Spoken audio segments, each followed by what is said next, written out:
Yeah, yeah, yeah, yeah, yeah, yeah, yeah, yeah. Oh. Yeah, yeah, yeah, yeah, yeah, yeah, yeah, yeah, yeah. Faith without works is dead. I don't wanna die so soon. I got moves to make instead. I ain't scared, I'm prepared. Big ideas inside my head. I'm gonna make them manifest. And I'm dressed for success. I left, right, order my steps. Network, I ain't gotta do it by myself.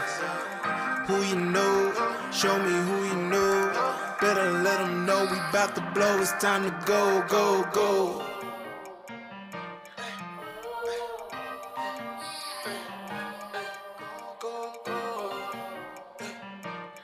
Yeah, yeah, yeah, yeah, yeah, yeah, yeah, yeah, yeah, yeah. Go to work, go to work, get to work, yeah. Go to work, yeah. Go to work, go to work, go to work, get to work, yeah. Go to work, yeah, yeah, yeah, yeah. I ain't tryna trade my time, yeah. Simply wanna show you what I'm worth, yeah. Daily I'ma stay on my ground. Have a little faith and go to work. Yeah, yeah, yeah, yeah, yeah, yeah, yeah, yeah, yeah. Go to work. Yeah, yeah, yeah, yeah, yeah, yeah, yeah, yeah.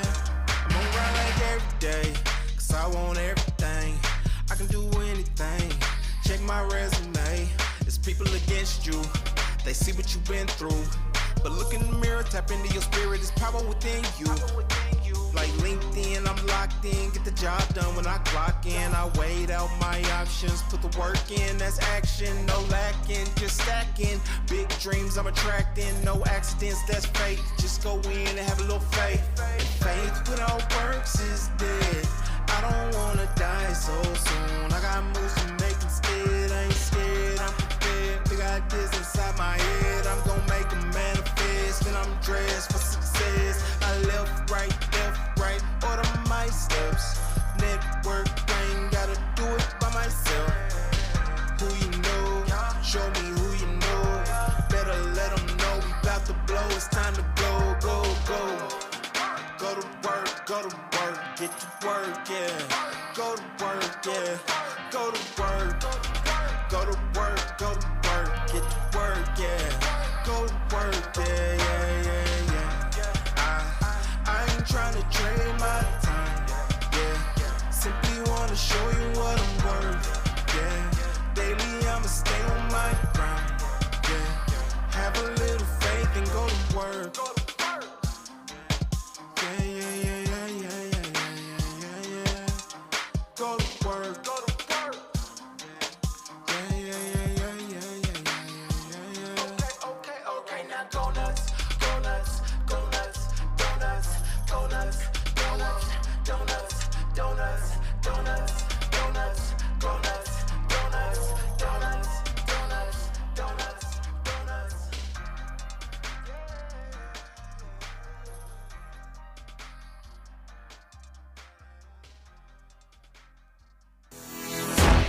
Hey there, I'm Trevor Houston, the creator of the Who You Know Summit, and I'd like to welcome you to the Who You Know Job Networking Show. On our program, we'd like to show you a job search like you've never seen. Everything from getting noticed by employers, how to properly format your resume, and how to network effectively using LinkedIn to drive recruiters to your profile.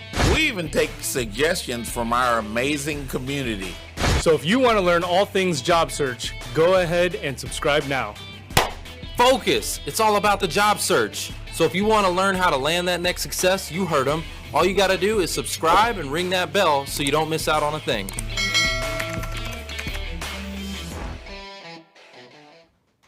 Welcome to the Who You Know Job Networking Show, where what you know is important, but Who you know? But who you know can make all the difference in your business, your career, your relationships, and your life. Guys, I'm super excited you're here with us today for a special edition of Hashtag Who You Know presents Backstage Pass, and a very special round of applause for our live studio audience. All right, woo! All right. Well, hey, listen, I want to know, where are my job seekers at? Raise your hand. Give a big hand raise. All right, let's go. Let me hear you say who you know. What about alumni? I see you back there, Al. All right. Oh, yeah, got a we few got alumni some- in all the right. house. Alumni are through it. Big round of applause. And then resources. If you are a hiring manager, recruiter, talent acquisition professional, yeah. Let me hear you say who you know. Where are my first timers in the house? If y'all are like, who the heck are these who you know folks and what the heck is this going on over here? Okay, all right, hey. Listen. Woo. I just want to tell you thank you for coming out. Listen, I understand gas prices are like $5 a gallon, so appreciate you coming all the way to the studio and hanging out with us today. Yeah, gas prices are down. This is going to be an amazing show. We got a lot planned for you today, but before we get to any of that, we always like to bless the show and bless the audience with a prayer. Foster, can you do us honor, please? Yeah, and I want guys, we were supposed to have another guest. Her name is Stacey Montgomery, and she found out that her son had to go. They're in a ER right now.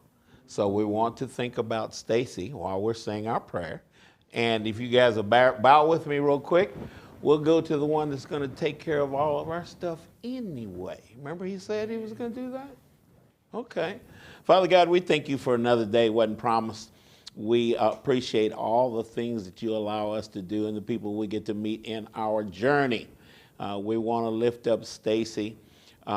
It's a serious condition when your son, your daughter, your children, your dogs, anybody that's part of the family gets a challenge like that. Father, we want to lift up Stacey and all of us that are here looking for a job.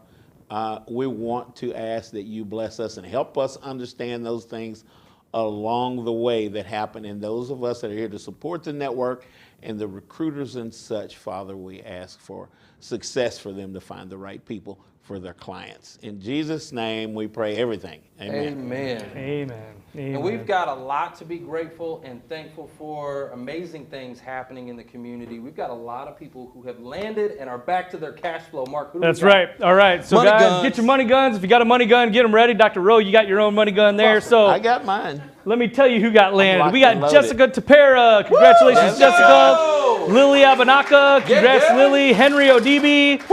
Nikia Edwards and Raul Moreno. Carry on. Hopefully I'm pronouncing that right.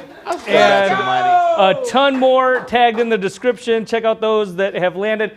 Guys, I want to make sure to remind you, connect with those people that have landed, hear their story about what worked for them, what got them landed, and maybe even more importantly, find out if the company's still hiring, right? See if they're looking for you. So make sure that you connect with them, and congrats to all of you that have landed. Absolutely. Congratulations. I've got just a real quick question for the audience. How many of you during the pandemic, right, in the last 2 years, there has been a transition for you in your career, in your job? Maybe you were furloughed, let go. Maybe you decided on your own. How many of you, raise your hand? Yeah. A good number. Yeah. Wow. A lot of change, right? A lot of change is going on. So, guys, I'm super excited to introduce you to a very special friend of mine. Guys, I want to introduce you. She's a ministry consultant and a business professional, and not only that, a national best-selling author. If I can get a warm welcome for Dr. Rolanda Schmidt. Woo! Dr. Rowe. Dr. Rolanda, this has been a long time coming. Me and you have done a lot of collaboration. What you guys might not know is we actually hosted a show together in Clubhouse for about a year. It was called the Who You Know and Dr. Rowe Show. The Dr. Rowe was the best part. No. No doubt.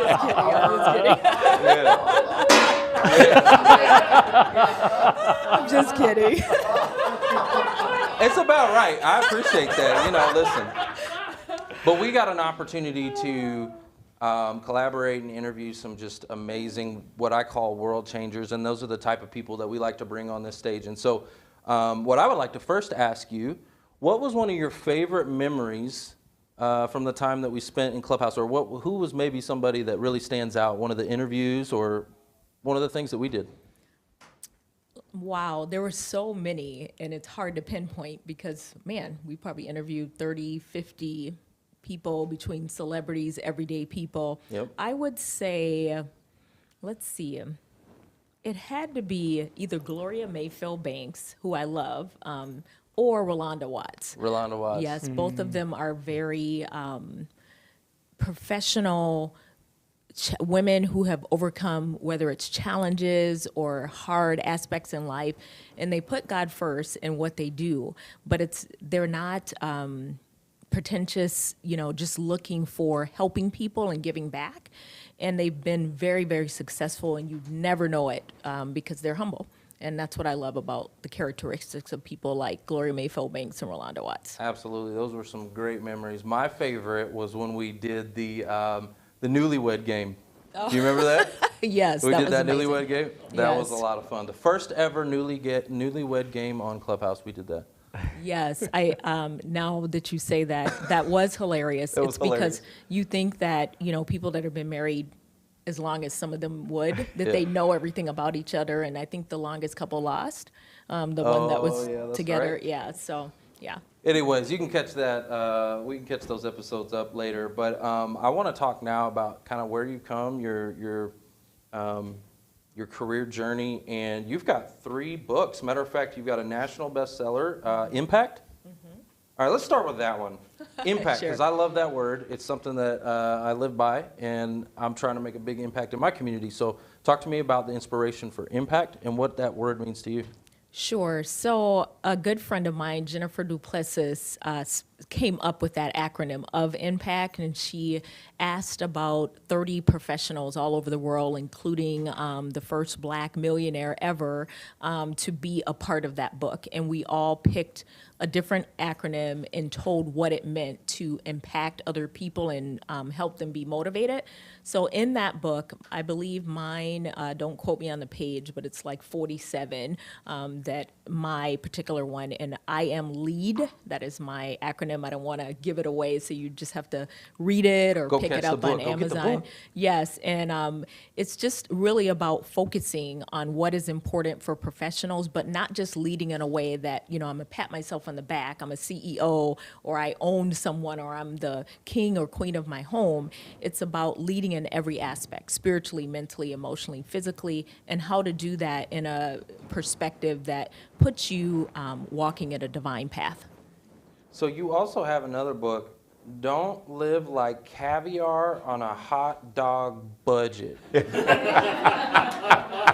I gotta know, like, you went from impact to hot dog budget. So what's up with that? So I'm probably older than I look, and I have to say this on your show, black just don't crack. It really doesn't. But so when, I mean, it doesn't.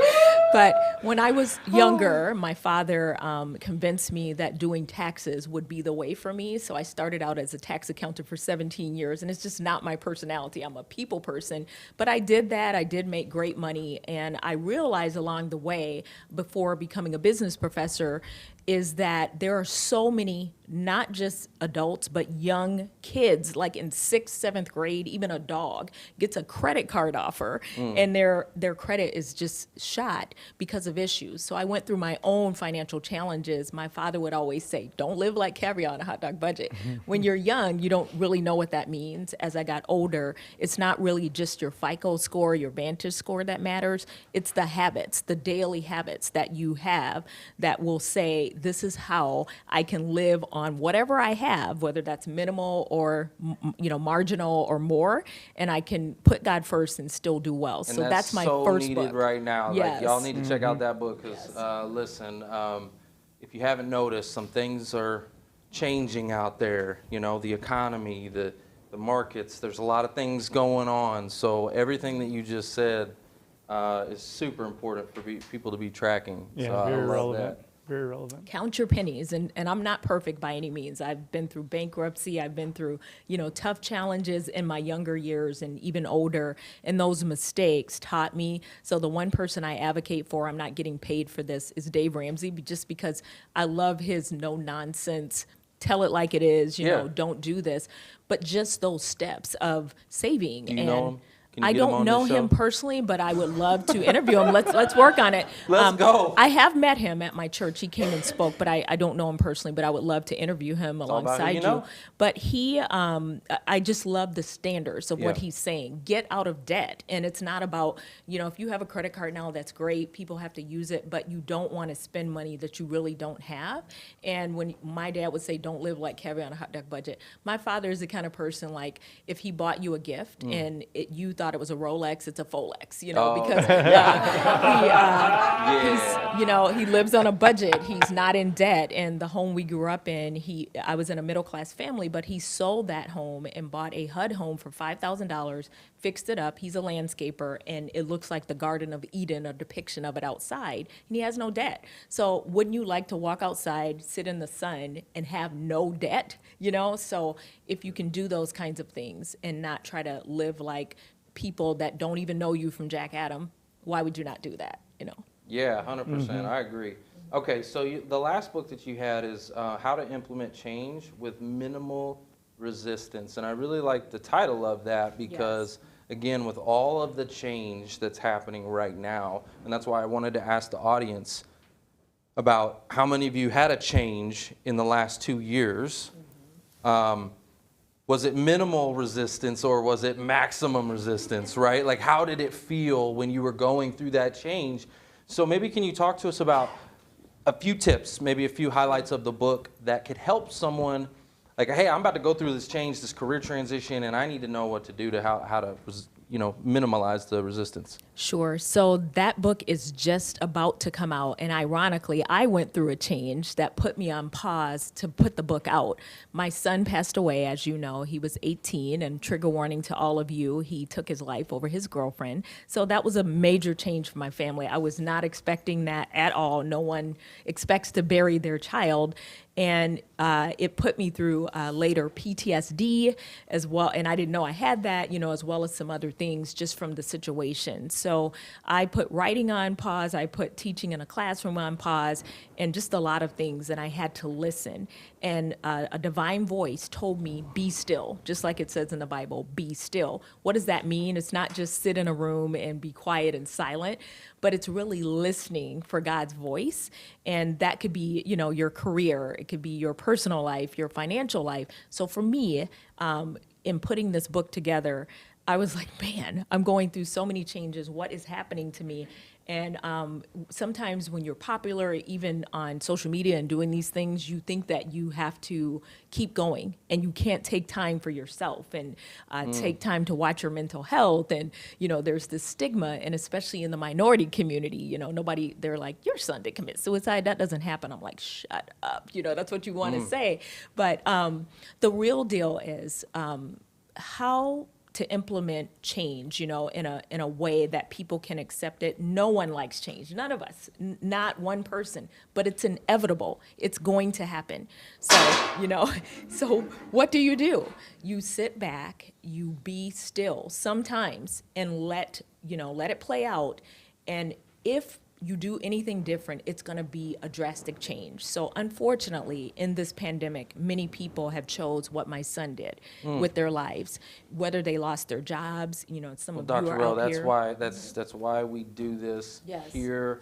I have some family members, and every Christmas, every Thanksgiving, it seems like I'm in the hospital with my own family because they're, attempting and things like that. And so it hits home to me. Yes. I've lost some friends that have, and so we've lost job seekers who have, and so that's why we're here, giving back in this way, is because we don't want to lose somebody like that, and we have.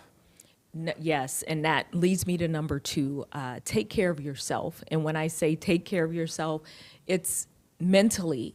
It's okay when people are calling people crazy or picking at bipolar and other kind of diagnoses. I am not a therapist in any ways or psychologist. I am speaking from a mother's heart and from a human being, humanity. take care of yourself. If that means unplug from social media, do that. If that means take your time, if you cannot find a job right now, God will provide. He's going to give that to you. That's why the Who You Know show is here, so you can help make connections. It is who you know in the world sometimes, right? Absolutely. But you have to do your part, and if you're not well, mentally, emotionally, physically, you're not ready to step into a job. It's all right in here. It's all the mindset. And listen, I want to tell you guys in the audience, like, the enemy wants to use this thing right here to distract you. This thing is a distraction. And destroy you. And destroy you. I mean, as powerful and as good you can do with this, it's so guard yourself with this. Like, guard your mornings. I think that's super important. Like, this thing will get me in the morning, and if I don't, I have to focus on not looking at this in the morning. Otherwise, it'll distract me, and it will get in there, and all of a sudden, you're just seeing bad, negative. Right. First thing in the morning, you start to fall victim to that. You know what I mean? Right. So you got to just put this thing down and, like, guard yourself. I'm glad you said that. That is, you have an Android, I'm assuming, but many of you. Are we about to fight? Yes. Is that what's going down? What it is that an Apple is better, but many of you that have Apple out here, how many people have an Apple phone? So, what? Okay, see, fabulous. So on the back of your Apple phone. On the back of your phone, what do you see? On the very back, if it's without your cover, what is back there? Apple. It's an apple. What is unique about that apple? Got a bite. It's got a bite. So think back biblically. Yup. In the Garden of Eden. When Knowledge Adam of good and said, evil. hey, let me take a bite off this apple. And, we are already born godlike, right? But we're already born godlike, right? But the devil is always in the background saying, you can't be like this, you can't do this. So Trevor is so right. That distraction is there, and he wants to take that nibble, not just with the phone, but every distraction. So that's why balance is so important. When change happens, you got to balance your life. The phone will take you here. You'll be reading things on social media. Well, so-and-so got a job and I didn't, or they're better than me. Trust me, they're at home probably suffering with something, making themselves look great. And that's not to say people aren't successful, but everyone is going to go through a challenge, and you just have to remember that. Dr. O, I can't wait to read that book because I probably need some of that as well. And that brought up a question that I had. How do you guide people, or what do you think is going on with people when they're trying to force change, right? Because we're talking about maybe minimal resistance, not necessarily the path of least resistance, but I know in the context of a job search, right? We're trying to force that. Right. What would you suggest? So I think about Jack Welch, and we all respect his leadership of coming into one company and making it like the greatest. But when he tried to shift careers and go into a different company, totally different industry, and say, do this, it's about production, they resisted because he didn't take the time to manifest himself in a way that showed, let me know what the people need. Let me ask them. Let me find out what this change is about. And that's with any job, with any place. It also hinges upon, let's say you go on a mission trip, okay? I've been to Haiti. I've been all over the world. If I come in as an American saying, let me put the biggest house here for you because I want to help you financially, they're not used to that. Their houses are smaller than a closet. So why would I not put the same kind of closet, put things the way they want, but not the way Ro wants? Ask divine help and ask them. So, when you're forcing something for anyone, our children, people we work with, that creates animosity, jealousy, strife. And I'm all about the Bible when it comes first, but we know that jealousy is rottenness to the bone. So anytime you go on a path like that, it's going to cause so much, destruction. Man, you just spoke right to my heart because my wife and I just had this conversation because I was in the Air Force, I served, and so I can come off with my kids very harsh sometimes, right? Like, you're gonna do this, and it's hard. You know what I mean?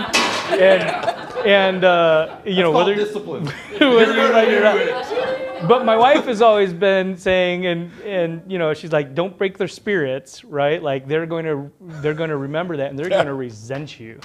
That's what it'll bring. I mean, obedience by fear breeds resentment. Yeah. Right. And Amen. so that you're speaking right to my heart. I mean that. Amen. Man. And as a parent, your wife is so right. There is a fine balance. I do believe that there's a time that structure and discipline is important, but it's how you do it. And I think that takes maturity. I know in my younger years as a mom at 18 years old, I didn't know what I was doing, and there's no instruction. The Bible says do this, but it doesn't say here, you're going to have a child that does this, this, or this. So between my 4 children, they're all different, but I had to learn. And you know how they pick and say, you know, the oldest, they know and they structure things, the baby gets away with everything. Some of that is probably true, but it took like the 3rd child for me to understand they all have a love language. And so Dr. Chapman was so correct when he talks about the love language, not just in your relationship with your marriage or spouse, but with your children. They all are so different. So think about that at work. And I say it this way, all of us are talking about jobs here. If I was in my classroom and you were my students, I liken it to colors. So don't go to work tomorrow and say, Dr. Rose said, you're a red and you're this. But in the back of your mind, think about this. So we are 4 on the stage, and I'll use these colors. Just from what I've known about you online over the years, I know for sure I'm a red because that's just been my profession. That's what I do, and I'm always leading. What color am I? Trevor's actually a blue. Okay. He can be a red if he Yeah. needs to be, but everybody, and I'm talking about work. I don't know him at home, so I'm not speaking of that, and his girlfriend might think something different than what I'm saying at home, but I don't see him in that setting. So we're talking work. So he's a blue. Blue they like to work behind the scenes, do their job, and just get it done. They'll still be a team person, but they just want to get it done, and if they need to put their foot down as a red, they'll do that, but they don't really want to do that, right? So I see you two, I don't work with you, but yellow and green are the last 2 colors. So the yellow person, and Trevor can answer this, is the person that is like the Sunshine Club. They want to remember the birthdays and how are you doing and make make everyone happy, you know, and there's nothing wrong with that. So if that is you, then you're the yellow. And the green it kind of plays off the yellow person, but they care about peace, nature, you know, making everything work together. So let's put it in its perspective. If all yellows worked together and there was change happening and all yellows were together, what do you think would happen? Oh, it'd just be all sunshine and nothing would get done. Like, Absolutely. just a bunch of great. sunshine. There's- just happy Absolutely. people. There's all this change going on. We're No getting a new production. environment. Yeah. Right, but if all reds are together, yes, we'll get it done, but we're going to be fighting because we think each other's way is the right way. You know, blues are going to step back until they do it. So think of that in your mind when you're hiring a team or when you're working or when you're together and there's some kind of change. Who do I need? What do I need to go to solve this? And which colors matter? You're not always going to get perfection, but when you're trying to hire somebody or you're trying to be hired, sometimes you got to switch between colors, but I need to know my environment. So if I don't know that and I go and hire 4 greens, nothing is going to get done. I need that complete team. Or if I don't have that luxury, what do I do? So think of that when you think of the change, just like in parenting, same thing. Yeah. So I think you need to just be a chameleon, you know what I'm saying? And just change colors and adapt it to your surroundings. Yes. And, you know, you'll have a true, authentic color that you are Yeah. in your normal state, which you're right. I'm the blue, right, in my normal state. But, you know, They go with shapes, though, I think, right? Because Yes. when you take that test, you might be all red, but you still have green, yellow, and blue. Yes. Right? You might be like a diamond. Like, because I think in that test, I can't remember the name of it, but a diamond is really the most ideal. There, right? Like there are all kinds of tests like angiogram, you know, like any yeah. of them. But what I'm referring to is more of like management style because Yeah. that's my expertise from the background. But I liken all of that to work, to change, to how you deal with people, and you learn as you get older. You know, when you were younger, when you said things off the cuff. Like, let's say someone fires you and you immediately blurt out what you're thinking about that person. You can't take that back, right? Ever. So that change may have affected you emotionally, but maturity helps you to be still, like I said before, and think about that before you respond. And we've all been there. I know, lastly, I'll tell you this. One of my really good friends, I was in the hospital having my child, and My older child was 5 at the time and had never had a perm. And I'm laying on the bed in the hospital, and my oldest walks in with a permed hair, like down to here at 5. So do you know the thing in the hospital that makes the noise? It was like beep, beep, beep, and they came in, are you okay? I'm like, what in the world? So long story short, my best friend had permed my child's hair without asking me. Say what? So, yes. So you can imagine that change, not just physically, but mentally, emotionally. I can't undo that, right? So I went home after I settled down a couple of months, and I wrote her the nastiest letter you can think of. And I was in my 20s, but she had that kind of mailbox that was on the door, and I put it in the door. So you can't get it back, right? Because it's in the door. Yeah. Do you think we're friends now? Wow. We have not been friends since then, ever. And I look at it now and I'm like, would I do that again? Probably not the same way, but I still feel that my boundaries were crossed. So I'm only saying that example to say, I'm not perfect, none of us are. But when change happens or something happens we're not comfortable with, be still, pause, because you don't know the outcome, and it's gonna get better. If you're in a terrible change right now, I promise you it will get better, Take time. That's what I careful. see going on Yes. right now with this change that we've been forced to, audience and Dr. Rowe. We've been forced into a lot of change globally. So, I see a lot of colors coming out of a freaking rainbow. Everybody's exposing what they are and what they believe, and a lot of people don't agree with each other. And, and we're talking about bringing together teams and people and all this stuff. So how do you handle that kind of stuff?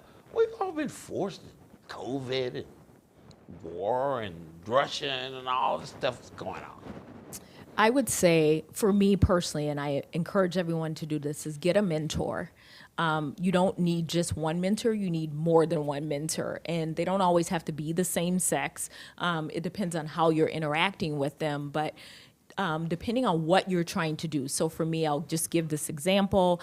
I was a professor, and in my mind, I'm like, this is what I'm going to do for the rest of my life. When my son passed away, going in a classroom and seeing people that were 18 and older looking like my son was very traumatizing for me. So it's not like I'll never teach again, but I knew that God was saying it's time to pivot to something else. So I waited. It's been 2.5 years. So I have pivoted now to become a professor, and I'm a student. I'm in seminary. I have a year to go. And I came in there like, hey, I can do this. I'm a professor. It is another language. Theology is crazy. It's just a lot of work. But I'm merging that into business so that I can really reach the heart of people in their companies, in their churches, and speak to them with my expertise, but marry that to theology. I could only do that with mentors. So there are people just like me who speak, who do things, who have books, but they got a balanced life and still be okay. So they've connected me with people who have lost their child. They've connected me with people that want me to come speak. I'm all over the country doing things. I have now relocated to Texas, so I live here now. I will never say. Let's go. Yeah, so. Yes, so now I have that ability with the help of others. You cannot do it alone. First, it's divine help, first and foremost. Divine help. And after that, you have to have help. You cannot do it alone. You think you can, but you really can't. Who this show connects you to people. Yes, but it's about networking. Even on LinkedIn. Trevor did not know me. We met on Clubhouse, but then we connected on LinkedIn. He's been connected with my son and others who know thousands of people. So just from that one connection, we have met 30, 50 people that we wouldn't have known otherwise because of the networking. So and we're talking about world-changing people, y'all. I'm talking about some big names, and it's just so cool to understand that you're one conversation away from really changing your life. Yes. Right? And so as you network and you start to build these connections and relationships, there's that saying, your network is your net worth. Yes. Right? It's everything. It really is. Your LinkedIn should have minimum 500 people on it as far as connections, even if you don't really know them. And I'm not saying just go spend all your time just, collecting, but when an employer is looking at that, they're like, okay, this person is networking and they're doing this. So if you don't know people, like me, I don't necessarily connect everybody. I follow them or I allow them to follow me, and I have certain connections. But you want to connect with who you're looking for. So if you're trying to get to Facebook, Google that name, and go find them and follow them and start to, get in people's DMs and that kind of thing. Hold up, that was a mastermind tip right there.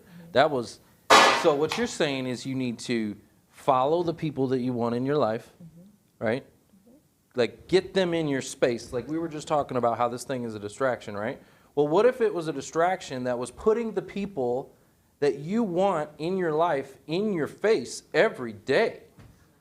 Like that's one of the tips that I teach the job seekers in my summit is to go, especially now with LinkedIn, they have updated to the notification bell, right? So first you go find all the recruiters you want to connect with, all the companies you want to connect with, anybody that you want in your life, go follow those companies. Yes. Then you hit the notification bell on all those people. So now your news feed is just, you have tailored your news feed. Instead of allowing LinkedIn to show you what they want to, Yes. you're now seeing what you want to.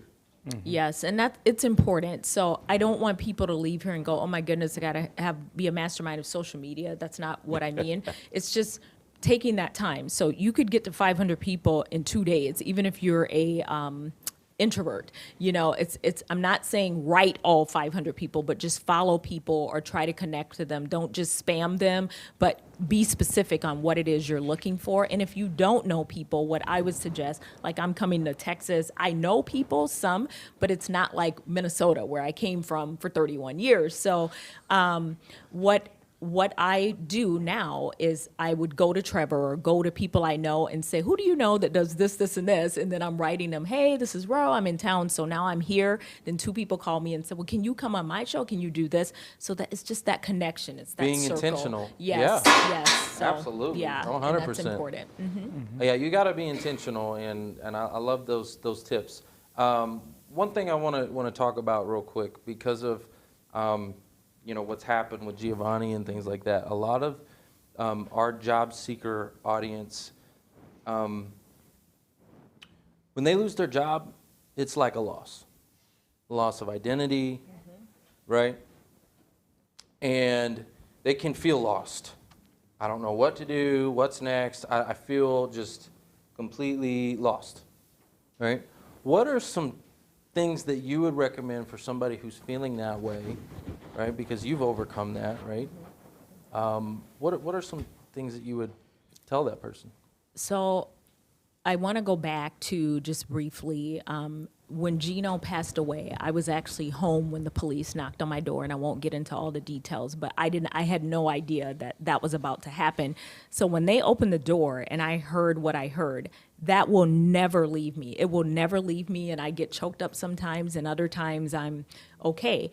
And it's a loss that will always be there. I would give my life right now to have my son back on this earth, but I know that God used him to help other people live with his organs and other things. I say that to say, loss is inevitable. It may be a child, a spouse, a parent, a job, whatever it is.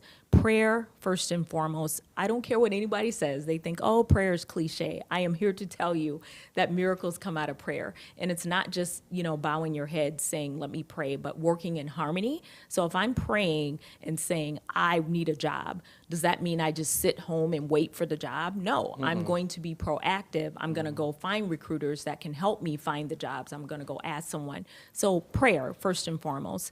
Number 2, getting help to do it. So Who You Know Show can help you with that. That's what Trevor does. That's what his team does, right? Right. I mean, you guys do that. Recruiters can help you find the best. My dad always told me, go to the top. So you find the top and ask in that profession, what do I want to do? And build relationships with those people. So for me, like with the loss of my child, I have met other parents. And initially, I was opposed to doing that because I hated hearing the story and replaying it over and over. So I really had to sit back and cry some days and be by myself and work through it. And it's okay. It's okay to cry. Jesus cried, right? So it's okay to weep. It's okay to be okay or not okay, but not to the extent where you're not getting help for that. Right. Sometimes, even at a job loss, a therapist or a psychologist is important because you have a person that you can talk to, right? It's okay to have therapy. There's no cliche with that. They are trained professionals. We all need a little therapy. Yes, qualified ear. Yes, maybe that's a pastor, maybe it's a best friend, but someone who is not someone who's going to be loyal to what you need. So that's important. The other thing is not being afraid to rebuild yourself, because you couldn't tell me 30 years ago that, hey, Ro's going to go from tax accountant to business professor to pastor. Like, there's no way. So I didn't know that, but I didn't create these steps either. The path is what it is. God didn't cause it, he allowed it. So how do I walk through this? I walk through this in faith. You guys. Listen, I got a few more, okay? I got a few more. But you know what? Dr. Ro, here's what I'd like to do. We got this amazing audience out here. I want to see if anybody in the audience has a question. Sure. Or maybe this has touched you in any kind of way, or you felt anything and you want to just ask Dr. Ro a question. Just raise your hand real quick. I'm going to have Holly come over, right over here. Beautiful. And just make sure the mic is on. I'm not sure if it is or not. There's a button on the side of it. Just turn it on. There you go. There's no button on it? Yep. Perfect. My name is Conroy D'Souza, and I resonate completely with what has been discussed so far. You spoke about LinkedIn, and the question that I have is, how do you deal or how do you react to someone who views your profile once or twice? You don't know the person, but you think that person could be a potential employer. Okay, Great question. that is a great question. Well, I'm assuming you have the LinkedIn that shows you who the person is, what they're looking at. So a lot of people do that to me every day, and I'm looking like, okay, are they a stalker or what are they for? So if they're a potential employer and they're looking at you, if you applied for a job, they probably are looking to see who you are. That's why your LinkedIn needs to be cleaned up to the point where you don't want, things that you don't want other people looking at to judge you on, to say, ooh, maybe your work history has too much of a gap or whatever. So I would sit with a professional, sit with Trevor and his team, and have them help you, clean up your site. And if it's already clean, that's fine. But I'm saying if it isn't and it's someone else, so that if someone is looking, they are. If it's someone who hasn't reached out to you, but you want to know them, I wouldn't go to them and go, hey, I saw you looking at my profile. But you can say, hi, and introduce yourself and let them know I have been looking at your company for a long time, and just like put a line in there about something you know very well about that company. And I would love to have, coffee with you or a Zoom call if they don't live in your area, and talk to you about your company, because I have some great benefits to offer you. You have to sell yourself. It's like being a marketer. And, you do. And so you may not be that person that's like, hey, I'm a marketer and I can do this, but think in your mind, whatever you want people to see about you, that's what they're going to see about you online, on LinkedIn, in person, whatever it is. So, be proactive, and they'll go, wow, he actually reached out to me and said something. Maybe they won't respond then, but remember this, people need to see things 3 times sometimes to remember. Absolutely. And you know what I'll tell you as well is that what you're saying, to your point, is your LinkedIn profile needs to be clear to the message of what problem do you solve for that company, okay? You're there to solve a problem. What problem do you solve? I mean, your banner needs to clearly show that right up front. When they show up, that's like your billboard right up there up front. I help X do Y. You need to have the XYZ statement up there bold on your headline or on your banner, right? And when they show up, they need to see that, and then reach out. Yes. Listen, the power of LinkedIn. Let me tell you something real quick. LinkedIn is the only platform that allows you to see who's looking at you. Right. And will tell you exactly who they are. And you can't get that on Instagram. You can't get that on Facebook. You can't get that on TikTok. You can't get that on any other platform. LinkedIn is the only one that will tell you exactly who is looking at you, and that is a huge benefit. And I would say you have a dynamic advantage. And I say this not just because it's my son, but I watched this happen maybe, 9 years ago, 8 years ago. no one was really talking about LinkedIn. Everybody's on other, platforms. And my son said, "Mom, you need to get on LinkedIn." I'm like, "Boy, I'm a professor. I don't need to do that," And this is what I said. And the millenniums were already doing this. So my son is one of the first African-American creators on LinkedIn from back then that started that. He put a video up and nobody was doing that. And he did it for a year. And he was like, "Mom, I'm getting 2 views, 3 views. Tell him who your son is. Y'all probably seen him. His name is Q. Yeah, he goes by Q, and he's always wears the hat. Quentin, right? So Quentin Allums is my son. Yeah, It's y'all know. Look, like she the knows. spice with the S. So Quentin Allums. But Q got on there. That was weird. And he put a video up, and he did this every day. And at first, nobody was looking at it, but this one video, after that year, 1 million hits on LinkedIn. So LinkedIn contacted him. "Hey, we want you to work for us." He's like, "I work for myself. I don't want to work for you." And it's not that he didn't like them, but they like what he was doing. And since then, he's created a lot for them. He tests things for them, and he helps people on LinkedIn to do what we're talking about now to raise that visibility. So I'm talking to you from experience of not just myself, but my family and others who have Maybe done we it. can So, connect them, right? yeah, Maybe just he look could him do up a and little... say, "I saw your mom," and Yeah. you'll be like, "Okay, Mom." Dr. Yeah. Rowe, what is the best way for the audience to connect with you? Speaking of connection, connect with you, connect with Q, or what's the best way? So you can come on LinkedIn and just follow me and say, "Hey, I saw you on Who You Know," and I'll know who you are. Or you can go to my website, which is Dr. Rolanda, just spell it right. No, DrRolanda.com. And there's my, text community and other things on there. And I'm usually right there, connecting.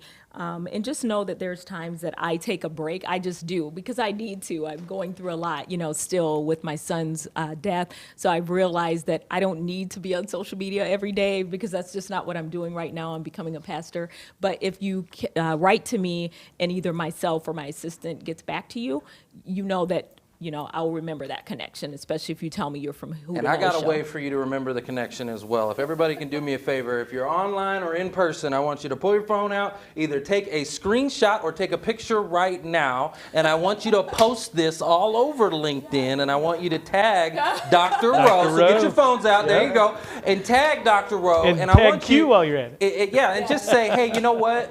This was the mic drop moment that meant the most to me. This is the, what I learned, and really, they're just going to blow you. I want your notifications going off the hook. That's what I want. You know what I'm saying? All of my titles all of my handles are Dr. Rowe Schmidt because I keep that brand, but it's DRRO Schmidt. I'm German chocolate by marriage, so that's why the last name is as such. But yeah, That's good. Yes, Love it. yeah, That's good. but you will find me on there, and my son again is Quentin with the E, Quentin, and the last name is Allums, so like the spice but with an S. You'll see him. Definitely a guru in what he does. And follow Trevor, if you guys aren't already, and follow his team. They are good at what they do. That was my shake. Yeah, I've See been it? on the show before, and people have wrote me and said, "Thank you very much." Even, it's somebody else, they found a job, just from us talking before. So Love that. It's Love really that. all about networking, being authentic. I wanted to say that very clear. Don't try to be, something you're not. And if you're not okay, it's okay. Get help for it and work really hard and put God first no matter what you do. And if you're not a Christian, that's okay too. Just do something that is authentic to help others and it will come back to you. Pay it forward. Pay it forward. Well, guys, round of applause for Dr. Rowe. We got to go to a real quick commercial break, but don't go anywhere because when we come back, we got Alicia Berruti in the house. We'll be right back. Woo! Anyone is out there and you're a realtor or you are looking to get your real estate license, it's a very low cost entry, $300 to take your real estate course online. Inexpensive compared to like a college. EXP is $150 to join and it's like $84 a month. So relatively speaking, these are very inexpensive costs. If you are interested in that and you want to work with me as a realtor, I'd love to have you join my team, and you want to hear about the model, then go to join10xempire.com, and I do this opportunity call every Tuesday. Would love to answer your questions and tell you more about what I'm doing. If anyone out there is interested in working with me,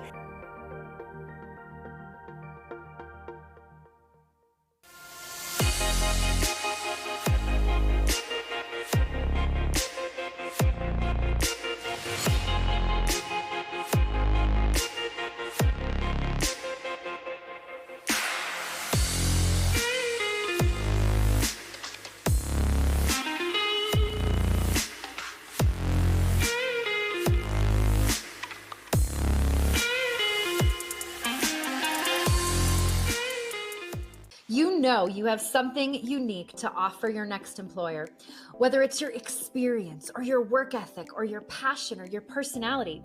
But how do you stand out from the crowd when you're stuck sending plain text emails that lack personality, lack humanity, and worst of all, look like every other email in the inbox? Job seekers just like you are discovering how easy it is to put their humanity back into their communication and back into their job search with BombBomb Video. Visit bombbomb.com to start a free trial today and rehumanize your job search. It's time to pay it forward. Who You Know Nation, check it out. I got an idea. It's actually not my idea. It's not really original, but the movie Pay It Forward, where he's talking about helping 3 people. And if those 3 people help 3 people, and then those 3 people help 3 people, right? It starts to create impact and change. And that's what I'm all about. I've been doing our summit and everything with the Who You Know show now for years. Everything is free to the community. We've been giving for years, and it's always been about impact for me. And so I'm going to ask you for a favor. I'm going to ask you to pay it forward. It's something we always talk about. If we've ever provided you any value, I want you to share it to 3 job seekers, 3 people who are looking for their next successful opportunity. Or the other thing you could do would be to share the link to our summit online. You can literally just do it in a social post. You could post it out there. But if we do this, think about it. We can cause change. We can actually make an impact, and you can be part of that. And I want you to be part of that. We appreciate you. Hope you have a phenomenal, blessed day. And let's go make some change out there in the world. All right. Thanks again. Bye-bye. Welcome back to the Who You Know Job Networking Show, where what you know is important, but Who You Know? Well, Who You Know can make all the difference in your business, relationship, your career, and in your life. I'm super excited because let me tell you who I know. I know Alicia Berruti, and she's the national speaker at a company that I've gotten pretty familiar with, BombBomb. Woo-woo! Yeah. Let's go. Woo-woo! Yeah, not the boom boom. Not the boom boom. The Not boom boom. Bomb bomb. Not bon bon either. I bet you've heard that. Oh, I've heard it all. Oh my gosh. Heard it all. We had this one lady, it was so funny. She actually was on the phone, or on the show, and she knew Ethan Butte. And she's like, oh yeah, I know Ethan from Boom Boom. It just made me laugh. It's an inside joke, I guess. We just actually, it was a gift for staff, a reward, a quarterly award, but one of our designers designed a bunch of T-shirts for us. We had 4 choices we could choose from. And one of them is a joke about that. And it says like boom boom, boom boom, bon bon, bon bon, bomb bomb, and then yeah. So for the audience, and we'll get to what it is here in a moment, but it's BombBomb, like B-O-M-B, B-O-M-B. I'm super excited you're here because you're another person that I've got to meet. We've got to work together, collaborate, and this is our first time meeting each other in person. Yeah. So it's super exciting that you're here. And I want to say thank you for all of the work that you did in the heart of the pandemic, helping the job seeker community learn the tool and learn the strategies and how to use it. I want to say thank you because you helped a lot of people get back to their, as a matter of fact, their cash flow. Yeah. All right, so a round of applause. Thank you. I became the webinar queen. Yes. Overnight, and I went from being on the stage to, I think in that first year I did like 200 webinars or something like that. It was crazy. Wow. Well, okay, so for the audience, they're probably thinking like, if they don't know what BombBomb is, they're probably like, what is this thing that you're talking about? Tell us what BombBomb is and what's the ultimate mission for the company?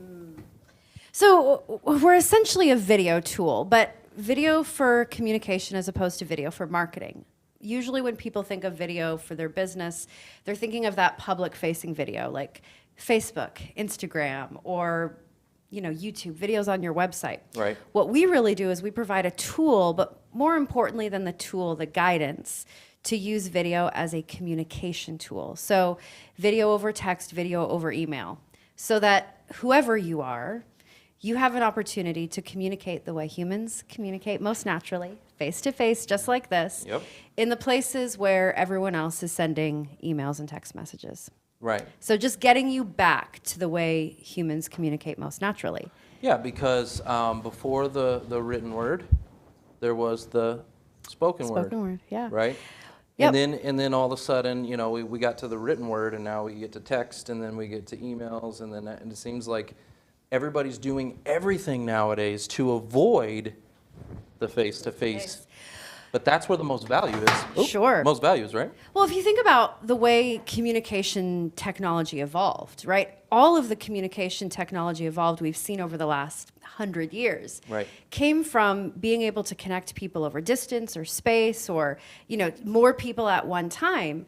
But a lot of them, as we've gotten more technology, it's given us an ability to dehumanize communication. And that's really where our mission is at. Our central mission is really about human-centered communication, putting our humanity back into our communication, because we believe that humans matter. Who you are as a human being matters. There's something unique about you. Yes. Let's go.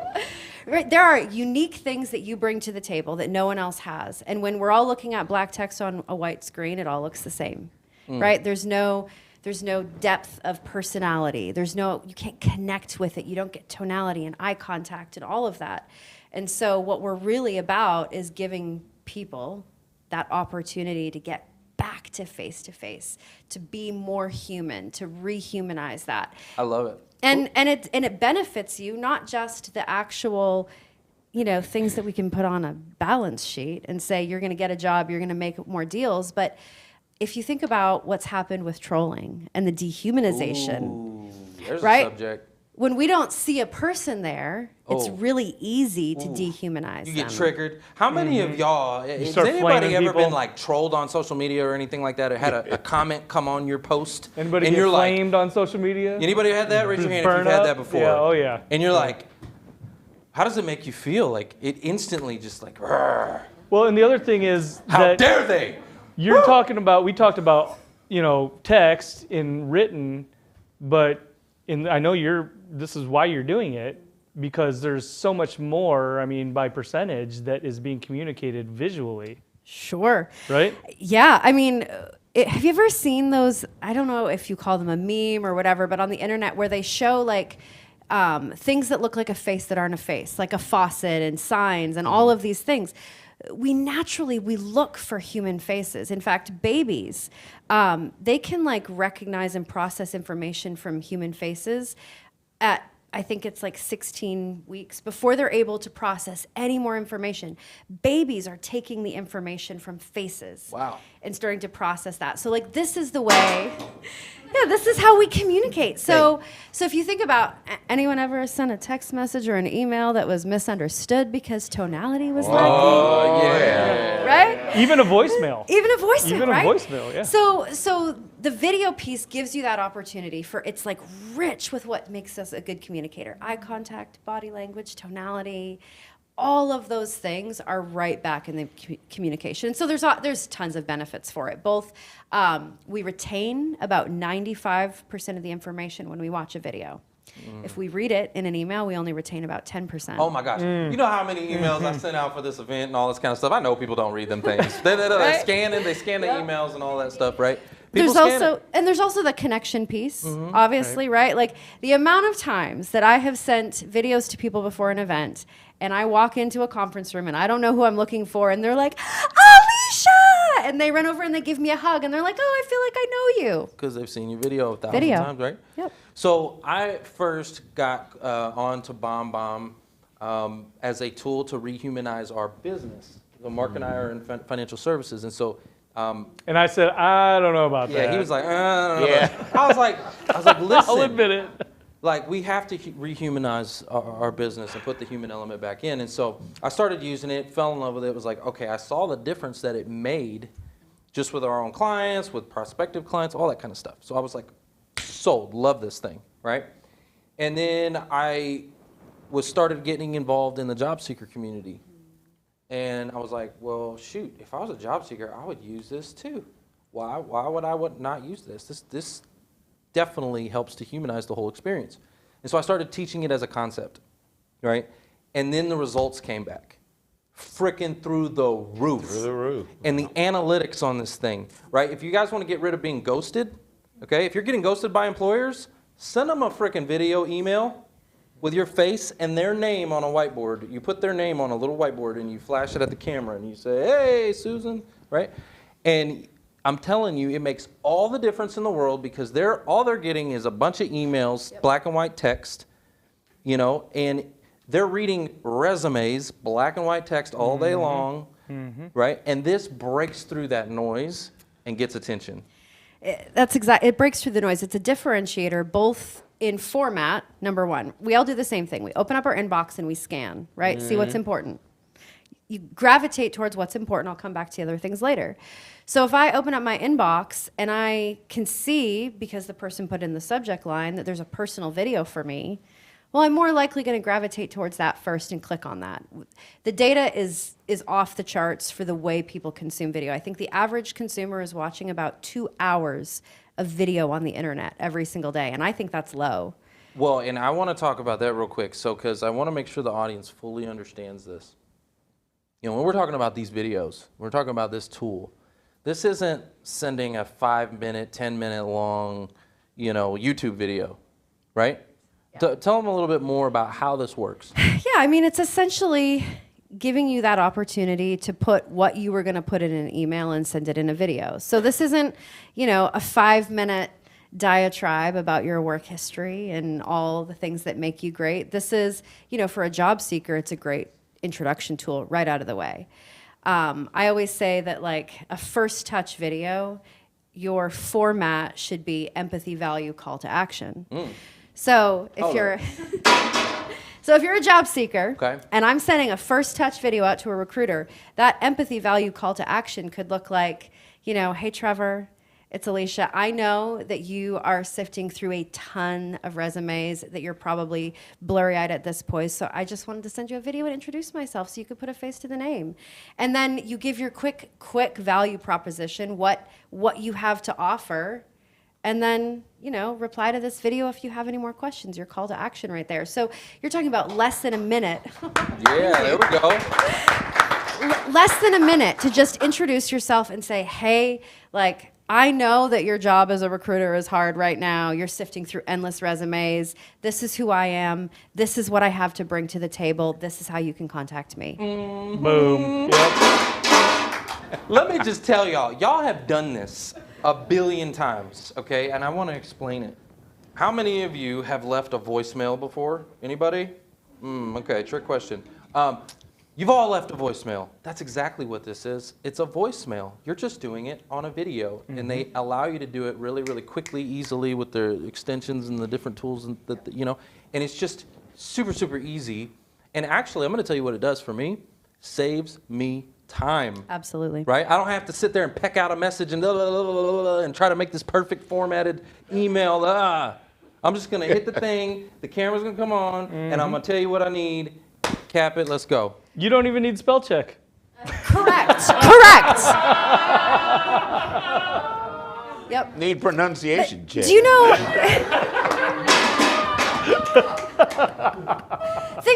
think about how much time you spend. Like, think about how much time you spend formatting an email to try and make sure that it has the right tone. Yeah. Oh yeah. Right? Like, right. Why do you use emojis? Right?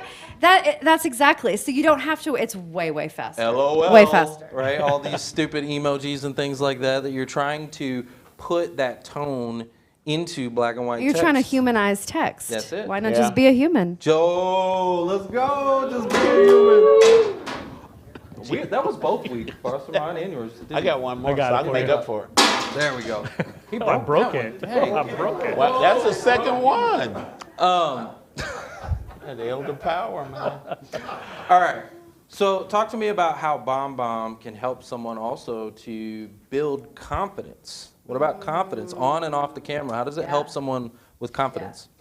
So I actually spend a large portion of my job talking about confidence, because the thing about video is the number one reason why people don't do this is their own fear and insecurity around it. 100%. 100%. All afraid, yeah. And when I first started working at BombBomb, and this is not a dig at men, this is not a dig at men at all, but when I first started working at BombBomb, the only people that were talking about on stage, talking about video and talking about this confidence issue were men. 2 men who I love and respect. They've written a book, they're my bosses. But the way that they kind of approached this topic always was, you look like what you look like, you sound like what you sound like, get over yourself. Which is true. Ethan. Right? It's true. But someone like Ethan never ever would turn on a camera and spend 1 second wondering if his hair looked right. You know, that's not his personality. Right. So, but what I discovered when I started getting on stage and speaking for BombBomb and talking about this was, this is a very real thing that is keeping a lot of people from doing video. And it has nothing to do with video. It has to do with their own self-limiting beliefs about themselves. That's so good. How many of you, okay, again, it's a little video voicemail essentially, right? How many of you might you turn on the camera and then you're like, oh, reload. Like, let me, right? Right? No, I will be completely honest. I get on stage for a living, right? That is my job, to get on stage. I do a ton of video. I have a hard time seeing myself on camera. I get uncomfortable. Confidence is something that I have had to work at. I don't naturally So do you recommend that people watch their own No, videos? no. I don't recommend you watch your Don't own videos. watch your own No. videos. So don't watch your own videos. So this is what I would say about the confidence piece, because again, this has nothing to do with about video. This has to do with your belief about whether you are enough or not. So what I would say is, and this is what I tell everyone, this is what I talk about when I'm talking about confidence. Number 1, you are not alone. This is a human problem, okay? I've rarely met a person in my entire life that doesn't have an insecurity about something, right? There are things that we don't like about ourselves. So number 1, everyone feels this way, right? Everyone feels this way. But the second thing is that you have a choice whether you're going to either indulge those voices or disengage from them. Right? If every single time you turn on the camera, the first thing that you think is, I'm too bald, there's no way I can record a video, no one's gonna hire me because of my bald head. That's the only thing they're gonna be able to see. Well, you're letting that keep you from an opportunity. So you can either keep thinking that over and over and over again and give it more power, or just disengage. Right? Disengage and say, I am not going to give that voice any more power. Let me tell you something, Alicia. Now, I want to tell you something because we're on the subject. We have helped more job seekers overcome ageism. We want to talk about bald head? I've helped a lot of bald heads with BombBomb. Yes. BombBomb has helped a lot of bald heads. And let me explain why. Because the employer has already prejudged you based off of your age. You don't think they know how old you are? You don't think they know? And look on your profile and look at all this stuff. They already know this. What do they think? They think you can't adapt to technology, or you're slow, or whatever else, right? And when you show up on a video and you show them that you're capable and that you're adaptable and you can do it overcomes everything they've already judged about you. It's so funny. We've helped so many bald heads. I'm telling you, it's amazing. Well, and I'm just saying. Well, and you get to present yourself as you are, which is the confidence piece, right? There is something unique about you. You have value to bring that no one else in the entire world has. There is something special about you. And if you're just black text on a white screen, no one gets to see that. Whereas when you turn on the video and you get rid of the negative voices in your head that are telling you that you're not enough, and you just are willing to show up, it gives other people an opportunity to see that magic in you that they want, that's going to make their company better. You are so much more valuable than the words on your resume, okay? You will never be able to put Trevor Houston on 2 pieces of paper. Not happening, okay? You're not going to do it. Right? It's just you're not capable of showing the energy and everything that, right? So why do they bring you in for an interview in the first place? Why do they bring you? Why do they even do a Zoom now? They're doing Zoom interviews, right? But why do they interview people? If they already have the resume and they already know you have the skills, right? You would think they would just hire you. No, they want to know who you are as a person, the human being behind the black and white text. Do they like you? So give that to them early. Why are you waiting till it's too late? Like, get it out of the way. Show them, yeah, I got a bald head. So what? Well, it also, listen, even if you're not a job seeker, if you're using it in your job, in your business as sales or anything like that, it eliminates people that might be discriminated against you in the first place. I had a conversation with a woman, it was actually in Charleston, and she had beautiful, long dreads down her back. And she said to me, she said, Alicia, she's like, I'm worried that if I send a video to someone, their first instinct is going to be like, I don't want to work with this woman with dreads. And I was like, wouldn't you want to know before you spend time investing in the relationship that they don't want to work with you because of your hair? Right? 100%. Like it's moving things out of your path ahead of time that aren't going to be a good fit. It expedites the entire process. The entire process just moves faster because you're going to get that yes or that no quicker. You're going to find out how they feel about you. You're also going to avoid ghosting because they feel like they just have to respond. I'm telling you, when you send them a video, you're sending so much energy through the screen, right? They feel really bad if they don't at least respond, right? We have Alicia, you're the face of Bomb Bomb. How'd that happen?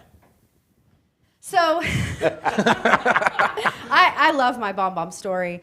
When I started at Bomb Bomb over 7 years ago, I had actually been a massage therapist for about 13 years.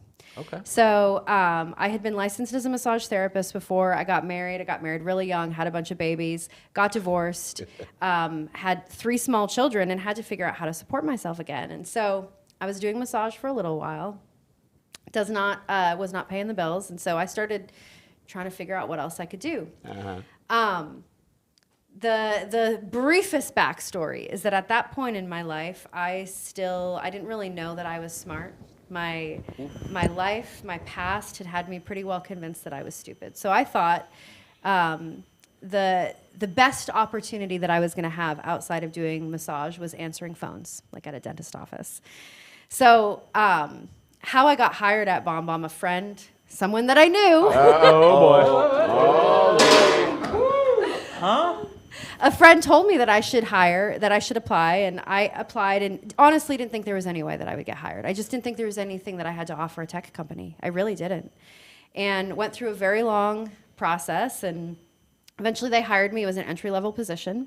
They hired me to answer phones. It was entry-level salary, and at that point in time, I couldn't believe that anyone was going to pay me that much money to do anything, right? It was entry-level. And at that point in time, I was like, what? Someone's just going to give me a salary? I don't have to hustle for every single dollar I'm going to make? So I was doing customer support for about a month and a half or 2 months. And they were running a competition in support at the time that was, they were going to pay us commission on anything that we saved, if someone called to cancel their account and we saved it, or if we upselled. Now, I was a single mom who had been hustling multiple jobs for a few years here, and you're just going to pay me commission for doing my job? So I was grinding. Thank you. And they realized very quickly, they're like, oh, this girl can sell. Ooh, okay. So did you know you could sell? No. No, you didn't know? No, I didn't know. So I moved to sales, and my background, not work background, but I've been an actor since I was 12 years old. I've done film, I've done TV, I've done stage. And so when I was on sales, the president of our company, Darren, he kind of had this hunch that I might be good presenting. And so he actually brought me to a trade show and put me in the booth and gave me a chance to start presenting in booth. And I was terrified and started doing that, and it just kind of grew and grew. And then I got promoted, and I was doing enterprise sales. So I was doing enterprise accounts and also getting on stage and representing Bomb Bomb at a really high level and doing both. And Darren called me into his office, and he kind of put his arm up, and he was like, Alicia, what's your dream job here? Ooh, that's a good question. I like that question. That's a good question. That's a good question. I'll take that any day. And I told him what it was. and I said that I didn't want to have a pipeline anymore, that I still wanted to keep taking care of our big clients at a high level. I wanted to keep getting on stage. I wanted to educate. I wanted to shift my attention towards speaking and educating. And he said, we're on the same page. That's exactly what I need you to do. Woo, let's go. Let me ask you this, because you had all of that movement within the company, right? But I'm hearing something. If you didn't believe in the product, do you think that would have still happened? No. I think that I have one of the easiest jobs in the entire world because I truly, truly believe in what I do and what we do. I believe that human connection is the most powerful thing that we have on this planet. That's right. Right? That's right. Straight out. I'm about to get rid of the bowl. Hold on. I got one more. Woof, I love it. I'm going to get all of them. So what I do is I'm giving people an opportunity to be more connected, right? To connect with more people, to connect in the spaces where our communication is more usually dehumanized. The best part of my job is success stories. I love getting on stage because when I get off stage, people come up to me and either tell me like, thank you, I needed to hear that today, or they're like, I've got a story. Can I tell you a story? And they tell me their success stories. And then I get to go back on another stage and tell that success story to inspire more people to go be more human so they can have more successes. Well, that's a question that I have because, you know, we've talked about the context of career transition, job seekers. We've got a mixed audience out here, right? Some are job seekers, some are working. We've got our own testimonials about how people have used BombBomb to get landed and then continued to use it on to gain a trajectory in the company. What are some ways that you've seen and heard people doing that? Yeah. Obviously, landing jobs is huge. I know the way we do hiring. I know the way other companies do hiring. You are 100% giving yourself an advantage for being able to get that know, like, and trust faster. So I don't know specific stories around hiring. I'm sure you guys have more, but that's huge. Recruiters love using BombBomb. If you are a recruiter, any recruiters in the house? Raise your hand. Okay, got a right? few recruiters. Like, I always say recruiting is like dating, right? You can't call someone up on the phone that you don't know and say, "Will you marry me?" Right? You gotta court them a little bit. You gotta get to know them. You gotta take them out on dates. That's kind of like how recruiting is, and so.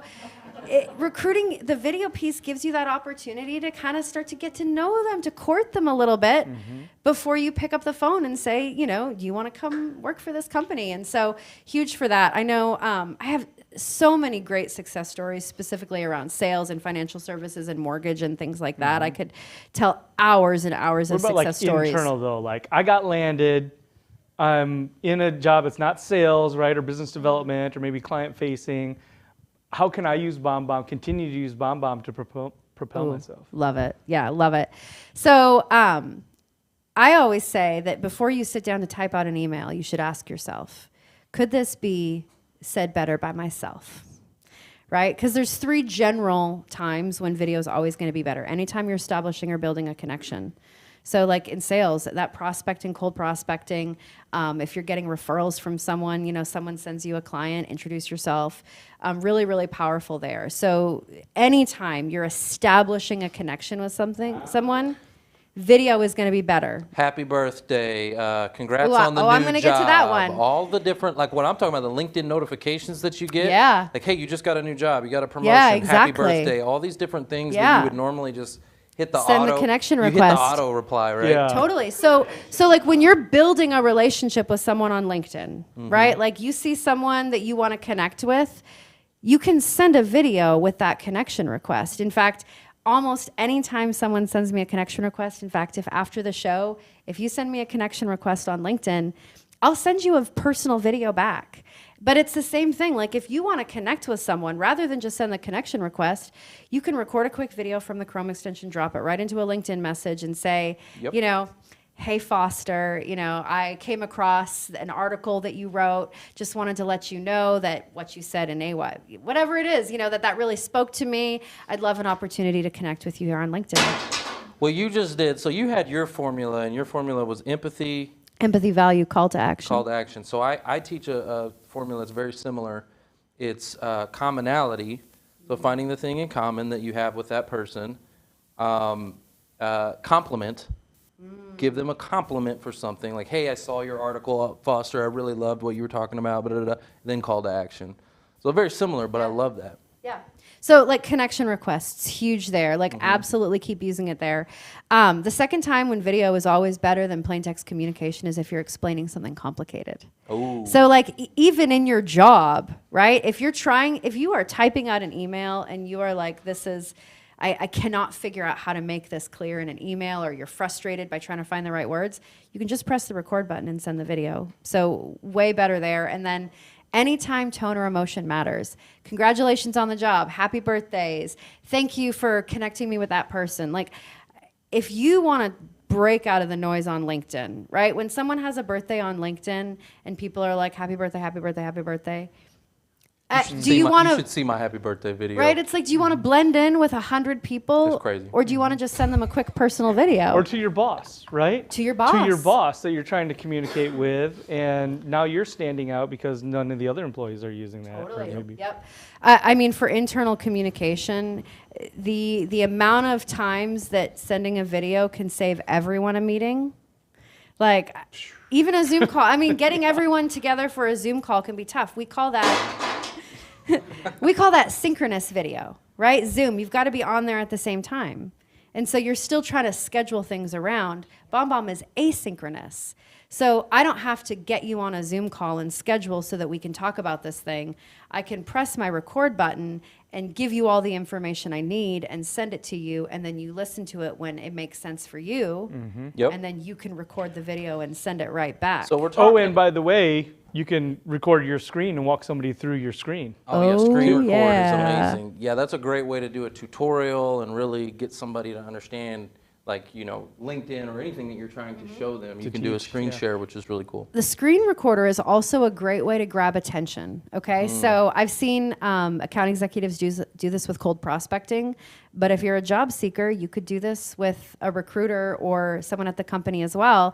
If you go to their website or you go to their LinkedIn page and turn on the screen recorder, what they see when they open up the email is they'll see their website or their LinkedIn page and then your video down there. They'll see their face. So they see something that is familiar to them, and they're way more likely to play that video. Yeah, Great. so you can use that screen recorder to really get some attention, draw them in. Yep. Well, yeah, because they're going to want to know, I don't care who you are. If you open up an email and you see your LinkedIn profile or your website on the screen and someone's face talking to you, you want to know what they have to say. No question. Exactly. So we're talking all about, a connection and relationship using the power of video. And you told me a story back in the green room that you actually have a relationship that was formulated through video. Your boyfriend found you and watched a YouTube video of you. And I was actually Googling you last night, and I found a similar YouTube video. And that's why I brought this guitar. So I'm actually going to put you on blast because I saw this, this really cool video of you singing a song. What was it? It was a Redemption song by Bob Marley. So are you ready? Here's the thing, Trevor. I don't really know how to play guitar. It's like I learned chords to do a YouTube video, and I did that years ago, so I don't know if I can play. I can sing, but I can't play.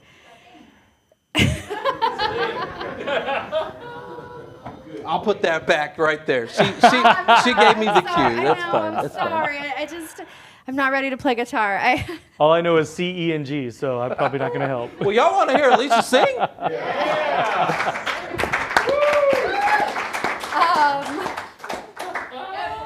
Sitting in the morning sun, I'll be sitting when the evening comes, watching the ships roll in, and I'll watch them roll away again.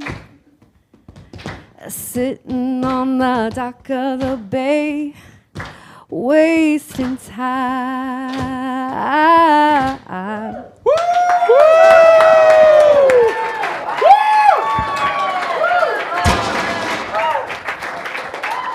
Mike's like, I just picked those up. Hear the face of Bob, the voice of Bob. Woo! Guys, get your phones out. Let's take a quick picture. If you're online watching us, I want you to take a screenshot, and I want you to post that thing all over social media. And while we're doing that, you got a book you want to give away, don't you? Yeah, we wrote 2 books. The second one is called Human-Centered Communication. It was written by Ethan and Steve, my bosses that told people to get over themselves. They've grown. But this is all about putting humanity back into your communication. It's a great book. There's 11 different sales leaders in here talking about the ideology, and we want to give it away.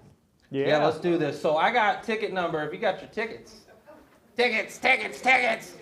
I got ticket number 557. 395. 557 395. Winner, winner! Woo! Holly, if we can grab this book over here. Thank you so much. All right, beautiful. Guys, a warm round of applause for Alicia Berruti. Guys, we got to go to a real quick commercial break, but don't go anywhere, because when we come back, we got Richard Miles Jr. in the house. We'll be right back. Yeah.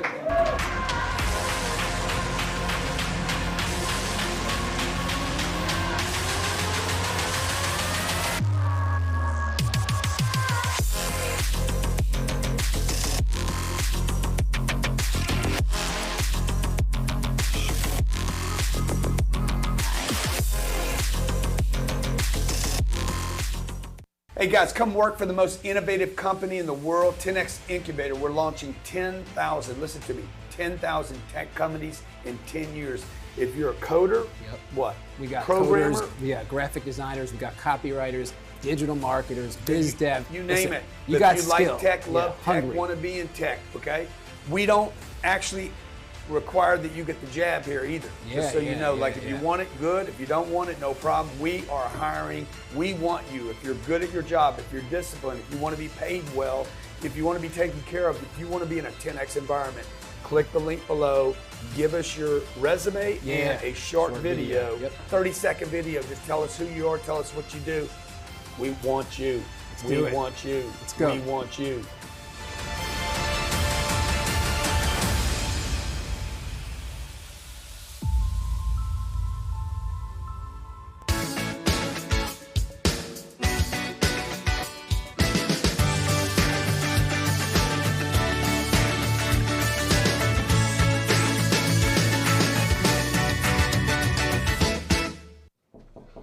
Hey, what's up?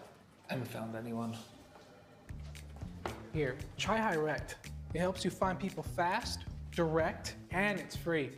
Okay, so you start by clicking on this profile, then you click on the chat, and then there you go.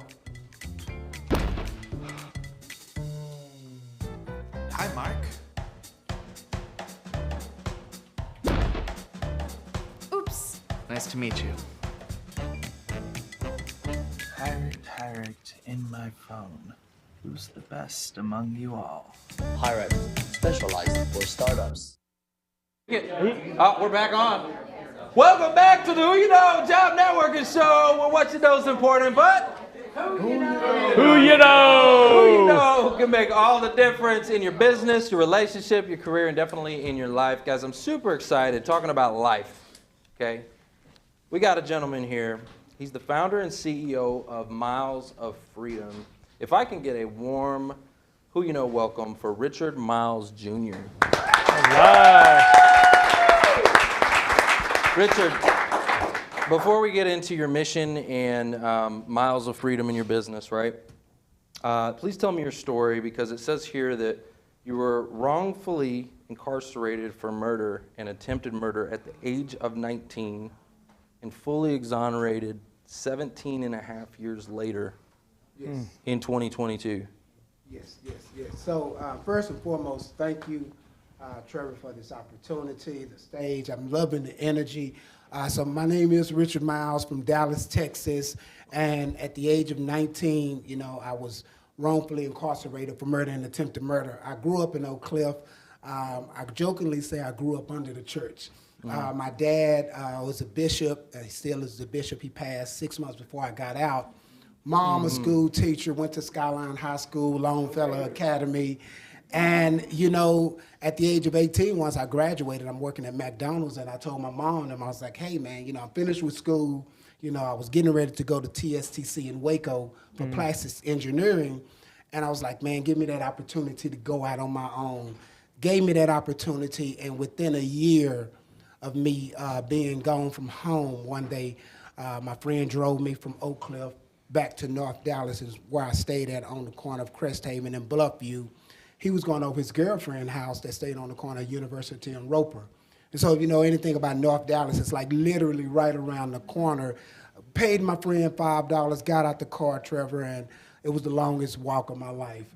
I walked up University to Lemon Avenue, Lovefield Airport, Sewell Cadillac Shops, Bluffview intersects with Lemon Avenue, and it's a Red Coleman liquor store that sits right there on the corner. Stopped there, called my friend. I said, hey, you know, it's late. Can you cut the alarm off and unlock the door? My friend James answered the phone, did as I asked. Across the street, there was a police car sitting right there at the corner. Didn't pay any attention, passed by the police car. Next thing I heard was a helicopter. So I'm 19, I'm walking, I look up, I say, well, something has happened in this neighborhood. I'm steady walking, and from nowhere, police cars came from everywhere. And they was, get on the ground, get on the ground. So laying on the ground, they handcuffed me, asked me where the gun was at. I told them I didn't know anything, didn't know what they was talking about. They put me in a police car and took me to a Texaco that was right in front of Bachman Lake. Took me out the back of the police car, and I'm looking around and I'm seeing police cars and ambulances, and they put some stuff on my hands. I later learned there was a gunshot residue test. Took me to Capers, which is crimes against persons downtown, and I gave the detective that night 5 phone numbers of everybody who I was with. Gave him the phone number of my girlfriend, the guy that drove me from Oak Cliff to North Dallas, the friend that I stayed with, his mom. The detective went out, came back about 6 hours later. He said, well, Richard, your story checked out. He said, but we have a witness that say they saw you kill one person and shoot another person. So you're going to be arraigned for murder and attempted murder. And so I always thought the first phone call that I would make back home to my mom was, hey, man, you know, McDonald's has been great. I'm on my way to TSTC, but that call that I made was to tell my mom and dad that I was in Louisville County Jail on a bond for $350,000 for a crime that I had no knowledge of. Wow. So one of the things that I just have to ask you, because your story is so descriptive, like I'm visualizing the whole scene. You must have replayed that night for 17 and a half years. Oh, yeah. If you know, we was talking about PTSD earlier, and some people refer to a wrongful incarceration, or just even take COVID, right? Because a lot of people may not be able to relate to prison, but we have all been incarcerated these past 2 years, right? And so what did you do in that time frame? You know, we was all wrongfully incarcerated. We were exercising and everything, and they said, get in the house. So what do you do now, right? And so for me, going into the jail and then eventually to our Texas prison, every day, Trevor, it was like, okay, somebody is going to come today. Somebody's going to come tomorrow. And so that persistence of thought and hope, it grinds slow. Well, that's what I want to ask you. Yes. Because, yeah, the rejection of every day, you're thinking it's coming, it's coming, it's coming, it's going to happen. And I mean, like you said, it grinds slow. Yeah. Like, how did you overcome that? How did you get through that?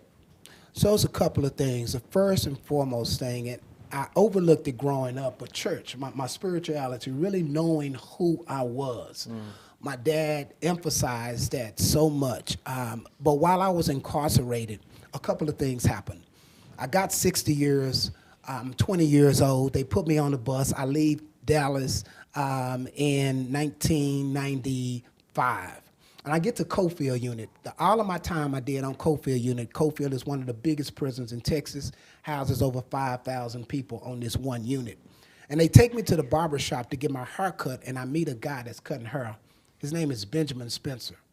And Ben is cutting hair, and he's dialoguing and conversing with everybody, and he's asking, where are you from? How much time do you have? And when the conversation gets to me, I say, man, I'm from Dallas. I got 60 years for a murder I don't know nothing about. Ben looks at me. He say, if you're really innocent, he say, I'm innocent as well. Ben just got out last year after doing 34 years in prison for a crime that he did not commit. But what Ben did was, Ben gave me the address to Centurion Ministries, which is an innocence organization in Princeton, New Jersey. Centurion is the only organization that works on non-DNA cases. And so before my case is the first non-DNA, no confession case in the state of Texas. It's never been a case like mine before, but had Ben not shared that resource with me. Right, we're here to share resources, right? That's what we're here.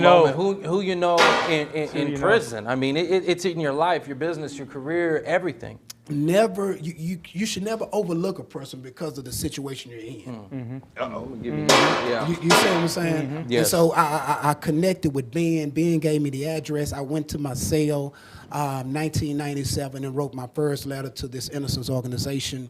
And I received a very generic letter back stating, due to the overwhelming responses of claims of actual innocence, it takes a minimum of 10 years before we're able to get on your case. But it was hoping that because the system that we trusted in had gave me 60. You see what I'm saying? Right. And so here I am, some people in Princeton, New Jersey believes in my innocence, and they say that they can work with me in 10 years. And coupled with that. When did that happen? Like, at what timeline did that happen? Was it the first year? Was it year 5? Like, what time? Oh, no. When did that letter come back? So I got the letter back pretty quickly. I'm going to say within a couple of weeks. Okay. Centurion sent that letter back. But behind that letter, I wrote multiple colleges. This was around the time when Marbury Povich, all the shows that was out. I'm writing all these people and got very few letters back. And so that one letter that I did get back, what they say, delay is not denial, right? And so that one letter that I get back, it helped me to hold on to hope. Fast forward, Ben encourages me. We talked about earlier, when you're thinking about a job, you don't just sit there. Ben encouraged me. He said, your direct appeal is going to get denied. He said, that's just how the system is. So in Texas, if you go to jury trial, you lose your jury trial, you get a direct appeal. Your direct appeal is sometimes done by a court-appointed attorney. We were straight court-appointed. We didn't have the resources to hire a free world attorney, so that's one of the obstacles in my situation. And Ben tells me, he said, you need to go to the law library. He said, because you're going to be time bored. He said, and if you don't get into the law library to get on top of your case, I said, I've never been to law school. He said, you got to learn. Wow. He said, you got to learn.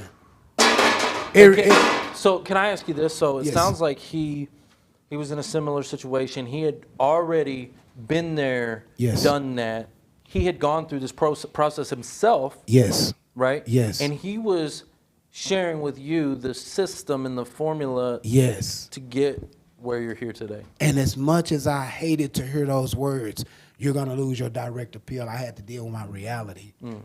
So I went to the law library, and in the library, I met another guy, innocent, Ricky Wyatt. Ricky Wyatt did 32 years in prison. Wow. Ricky Wyatt helps me file my writ of habeas corpus 1107. We send my writ of habeas corpus in. We didn't have the money for my transcripts, and so my writ was done without the extra record evidence. Court of Criminal Appeals denied it due to that fact, and so I began to literally grow up in prison. And so my direct appeal was denied in 2001. Centurion Ministries picked up my case in 2007.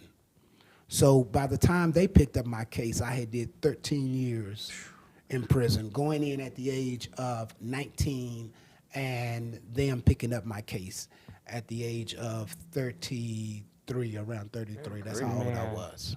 So let me ask you this, Richard, because you're at state, right? You're in the pen. And that's not easy.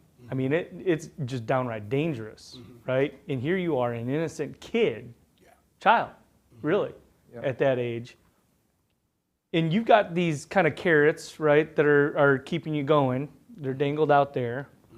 How do you not get sucked into that penitentiary lifestyle? Stay positive, because, you know, I mean, we're talking gangs, we're talking, you know, everything. Everything. Right? You know, what does it say? We're in the world, but we're not of the world. That's right. Mm-hmm. You see, so we're going to be put in situations, and once again, you got to know who you are, right? And it goes back to my upbringing. It goes back to what my dad and my mom was instilling in me, which didn't change because my freedom was taken away from me. You see what I'm saying? And the other thing is, you know, I did 15 years in prison for a crime that I did not commit on a unit that was one of the most harshest units in the state of Texas. But every altercation I got into was because of something I did. So there is a misconception about individuals incarcerated. The vast majority of men that I met had found a place of redemption within prison, and they just needed an opportunity to prove to society that they had been changed. And it wasn't from any type of rehabilitative programs that was implemented or anything like that. It was just this point of you are at your lowest. Right. Whether it's by an action that you've done or by an injustice that was done upon you. And so I think it was the strength in everybody that was around me, you know, that allowed me to see that it's still hope in this situation. Yeah. Well, I love that. So one of the things, well, actually tell me, when you were released, like, tell me that story. Yeah. And what did that feel like when you finally were exonerated of all this? So let's go back to the night when I was arrested. I had just bought a beeper. So I'm going to bring some context into the situation, because I just bought a beeper at the age of 19. I remember it was an NEC beeper, and it said bleep, bleep, bleep, bleep, bleep. Fast big time, Rich. Right. I just got a beeper. And so fast forward, I get out of prison and they give me my beeper back. Wow. And this is 2012. This is 2012. I'm going to take the mic back for that. So I get out of prison. That's messed up. I get my beeper back, but everybody else has iPhones. And like I see everybody, and I'm like, I went to prison, there was no trains in Dallas. But now I get out and they're talking about, well, if you want to get a job, you got to catch the green line to the yellow line to the blue line. And I'm like, all I caught was the 15 Ramona Singing Hills. I'm from Oak Cliff. You know, I'm from Turner. Yeah, you know, that's all these other trains, you know. And so when you're talking about coming out of prison, you got technology, you got geographical changes. But here's something else. In male prisons, you can't talk to women. There is no dialogue between a man and a woman in prison. And so the ability for me to talk to women was overbearing, because from the age of 19 to 34, you can't say, oh, you look nice today. You're going to be in segregation because they feel like you're fraternizing with officers. And so we got to understand the mentality that's imposed upon individuals that are incarcerated, and those barriers that will be constantly in place. You're sitting in front of an employer, and it's a woman. And the only thing you can think about is you haven't been able to articulate your emotions or your feelings right. And so it's misperceived in that moment. And for me, it was just Trevor really embracing my handicaps. I was physically handicapped. I was emotionally handicapped. I was spiritually grounded. And I was, you know, geographically lost, just lost from that context. But I was blessed to still have my mom. My dad had passed 6 months before I got out. He passed of cancer. And one of the things was, you know, those dreams that you have in prison, how, you know, when you get out, you want to do this and you want to do that. And this is the male figure in my life. And I know I can generate energy from this person. And when that person is gone, you know, what do you do? Well, it wasn't all on that person. That person had the energy that you needed. That energy and that spirit is still here, but can you still move on when that person is gone. And so for me, it was just really coming out, being blessed to have my freedom because I left being in there. Right. I left a whole bunch of innocent people in there. Studies say it's about 10% of America's prison population is innocent. If you go to the Innocence Project website, it's over 2,000, over 2,300 individuals that's been wrongfully incarcerated. Well, and that's what we want to talk about too. Is your company, Miles of Freedom? Yes. Right. Yes. So you got out. And at what time did you start your company, Miles of Freedom? And talk to us about you just had your 10th year anniversary of Miles of Freedom? This is our 10 years right now. This is 10 years now. 10 year anniversary? It's 10 years now. Yeah, so tell us what that is and what's your mission of this company what are you doing? Yeah, so when I got out of prison, first thing I did, I couldn't get a job because I wasn't exonerated. And so I'm walking around talking to job employers, and I got newspaper articles in my back pocket because I'm perceived as a murderer. Wow. I'm not perceived as a job seeker. Wow. I'm perceived as an ex-convict, right? Right. And so I'm walking around with all these newspapers in my back pocket trying to get a job, and just so happened a man that was ordained as a minister at our church worked at the Hilton Garden Inn off of Wycliffe. And he said, man, I'm going to create a job for you. And so he created a banquets position. And so I was the one that was over all banquets, setting up tables, every meeting that went down at the Hilton, I did it. And I loved that job. One guy told me, he said, why you come to work smiling every day? I said, when you didn't work for a system that don't pay you, you'll come to work smiling every day. Because when you get paid. Because for so long in prison, I worked for free. Right. So there, once again, there's a psyche that people that work in prison every day that's not compensated, you feel like your hands don't create value. That's why when people come home from prison, it's hard for them to get a job because they have never been shown that their hands create value. And so that's what Miles of Freedom does. When I was fully exonerated in 2012, there's a compensation that's allotted to people that's wrongfully incarcerated. Well, the money didn't bring my dad back. The money didn't give me my college years back that was taken from me. And I sat down and I was like, God, how can $1 million save 1 million lives? That's what I got. I got $1 million for 15 years. And I was like, how can that happen? The concept of Miles of Freedom comes to formation. And Miles of Freedom's mission is to provide holistic services for individuals, families, and communities impacted by incarceration. We believe that reentry is more than just helping the person coming home from prison because the family dynamic has been broken apart. Right. I got back out. I moved back to South Dallas. It looked like South Dallas had been in prison. I'm just serious. Because we have these underserved areas where the system funnels people in, and I go back to South Dallas, I'm like, wow. And so that even discouraged me more, right?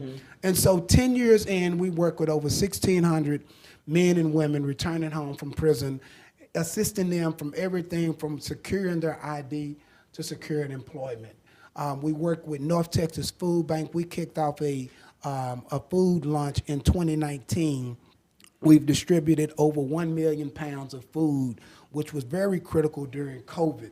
We're talking about pivots and shifts. A lot of businesses shut down during COVID, so our food distribution shifted to a drive-through. And we serve anybody. It's no zip code restriction, no income restriction. We serve you if you need food, period, right? Another thing about Miles of Freedom is really getting people back to work. So when you come out of prison, a lot of people are skeptical of hiring you. You don't have a resume. Well, we have a lawn service and we have lawn contracts, and we're able to load you on our lawn service to provide resources for you, money, because when you get out of prison, that's the first thing you need, money. Child support, parole fees, wherever you staying at. And when you can't get a job and you know you need money, you're going to resort back to the thing that brought you money. Wait, you got to pay parole fees? Oh, yeah. You got to pay when you get out. They're like, hey, you're getting out, but by the way. You have to pay. You have to pay and they don't do it anymore, but they used to violate you for not paying your parole fees. Well, if the system is not putting me in a position to get a job, right, and the obligation is for me to pay the system when I get out, then shouldn't the system be a part of me maintaining employment? Well, the system, we already know. I mean, True. it's not there to, Right. they're not rehabilitating people, they're not helping people, they're not changing people, they're making people worse. I Right. mean, whether you were innocent or guilty, by the time you come out, a lot of times most people are worse, and they go through this cycle because Yes. of the things that you're describing. Yes. I have several people I can, name off in my life that have been in and out, in and out, in and Yes. out, right? Oh, yeah. Yes, yes, yes. And because they get back to the same cycles, right? When they get out, they get hanging around with the same people. They Yes. start doing some of the same things they were doing. Right. But I love the impact that you're making such a massive impact. Tell us about the Ban the Box. Well, tell us the audience, Yeah. what is Ban the Box? Yeah. What is it, and is it good enough, and is it working? Yeah, so there's been a lot of legislative moves as it relates to criminal justice reform, prison reform, really opening up the door for people that have felony backgrounds to get jobs. And so one of the initiatives that came up a couple of years ago was the Ban the Box initiative. And when you look at a job application, you see the box where it says, have you ever been convicted of a felony, right? And once you check this box with full integrity, the chances of you potentially getting an interview drops. Oh, yeah. Oh, yeah. Considerably. Yeah. The minute you check it, and so it's very discouraging, and sometimes people would lie, and then they will get the job, and then the employer will find out, and even though they was a good worker, because you lied right here, they took your job. And so the initiative was moved, and they took that question off.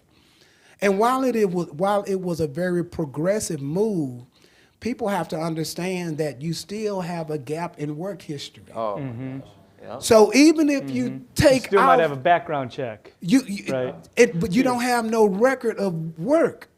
And so you don't check the box, but you don't have a work history either. Yeah, like, where have you been the last 17 and a half So years? now you got to explain You why. got to explain the beeper. Right. I got to explain the beeper. Like, listen, I mean... This is all they gave me. This is what it is. And so I think that it's important for, people coming home from prison to understand that everything you did in prison is transferable out here. Transferable skill sets. It doesn't matter if you work for this system for free. If you was a janitor in prison, then when you get out, put a janitor on your application out here. Tell them you work for the Texas Department of Corrections. You did, you just didn't get paid. That's I'm right. just saying. Yep. And so we got to realize that people do have work skill histories coming out of prison. How can we make sure that their resumes are just as robust and intriguing and engaging as the person that's been out here? That's where we really try to push the needle, even beyond the Ban the Box initiative. Have you met Sherry Garcia? With Cornbread Hustle? Yeah. We've crossed paths. I haven't met her personally, but we follow each other on LinkedIn. I'm going to get you connected. Don't worry about that. I'll make sure you guys get connected. Because she's got Cornbread Hustle is a recruiting, staffing and recruiting for a second chance for people with felons and things like that. And What about companies, right? Yeah. Are you guys, is Miles of Freedom or the work that you guys are doing engaging with employers too, like helping educate them on the benefits of hiring some of these folks? Most definitely. Most employers, like when I got my job at the Hilton Garden Inn, in 2019, the work opportunity tax credits came out. And basically what that is, that incentivizes employers to hire individuals that they might not normally want to hire. A person with a background, a person that's on TANF, any kind of blemish that you feel like might not be a good employer, there's tax credits. Interestingly, if you hire an individual and they work a minimum of 120 hours, it's like a 20 to 25% tax credit, break that you can get. If that person works 400 hours, now you're at about 40%. And so there's an incentive there for hiring individuals that are not hireable or that you would look over.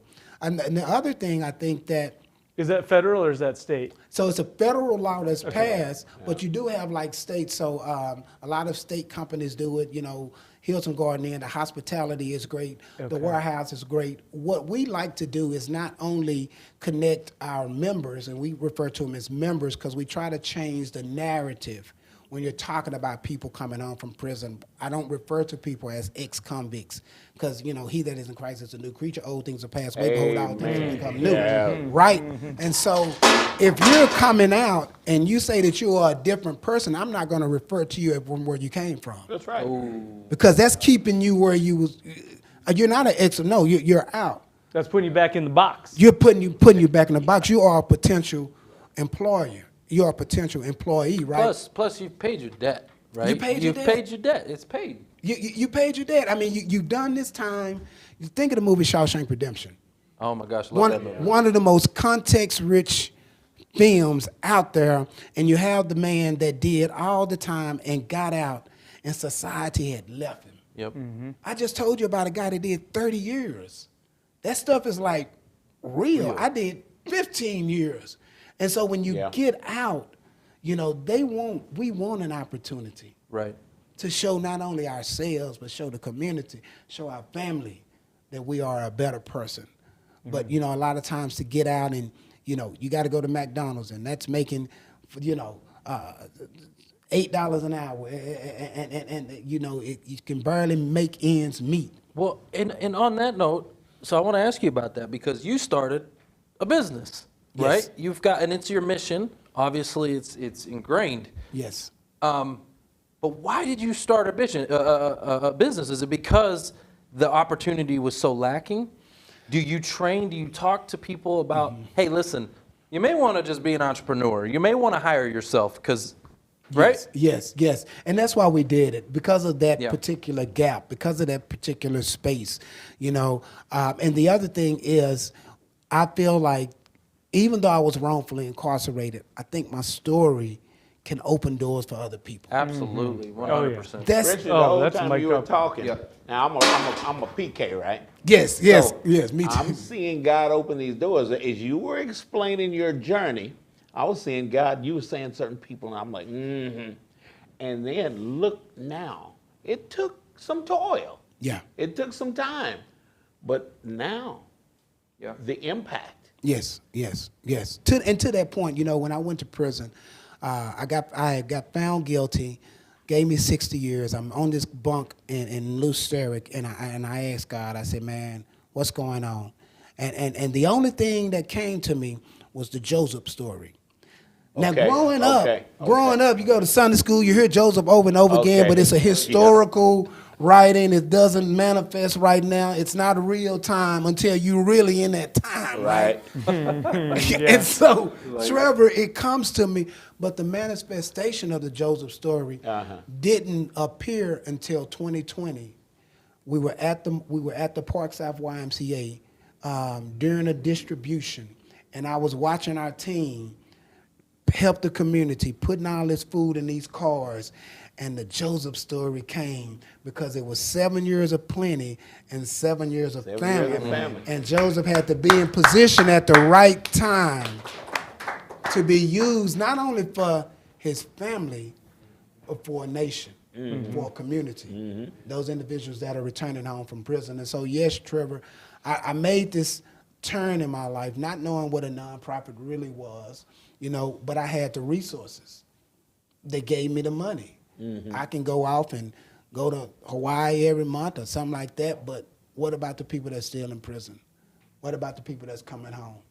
You know, how can we really move towards a more perfect or a better criminal justice system? I refer to our system as a criminal legal system because legally, everything that was done to me was right, except for they had the wrong person.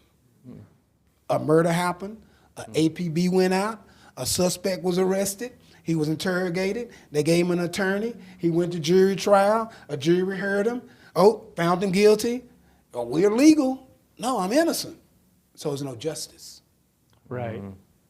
If we want a criminal justice system, we have to make sure that we're pursuing justice, not only during incarceration, but post-incarceration as well. Yeah, that's a mic drop for sure. Listen, I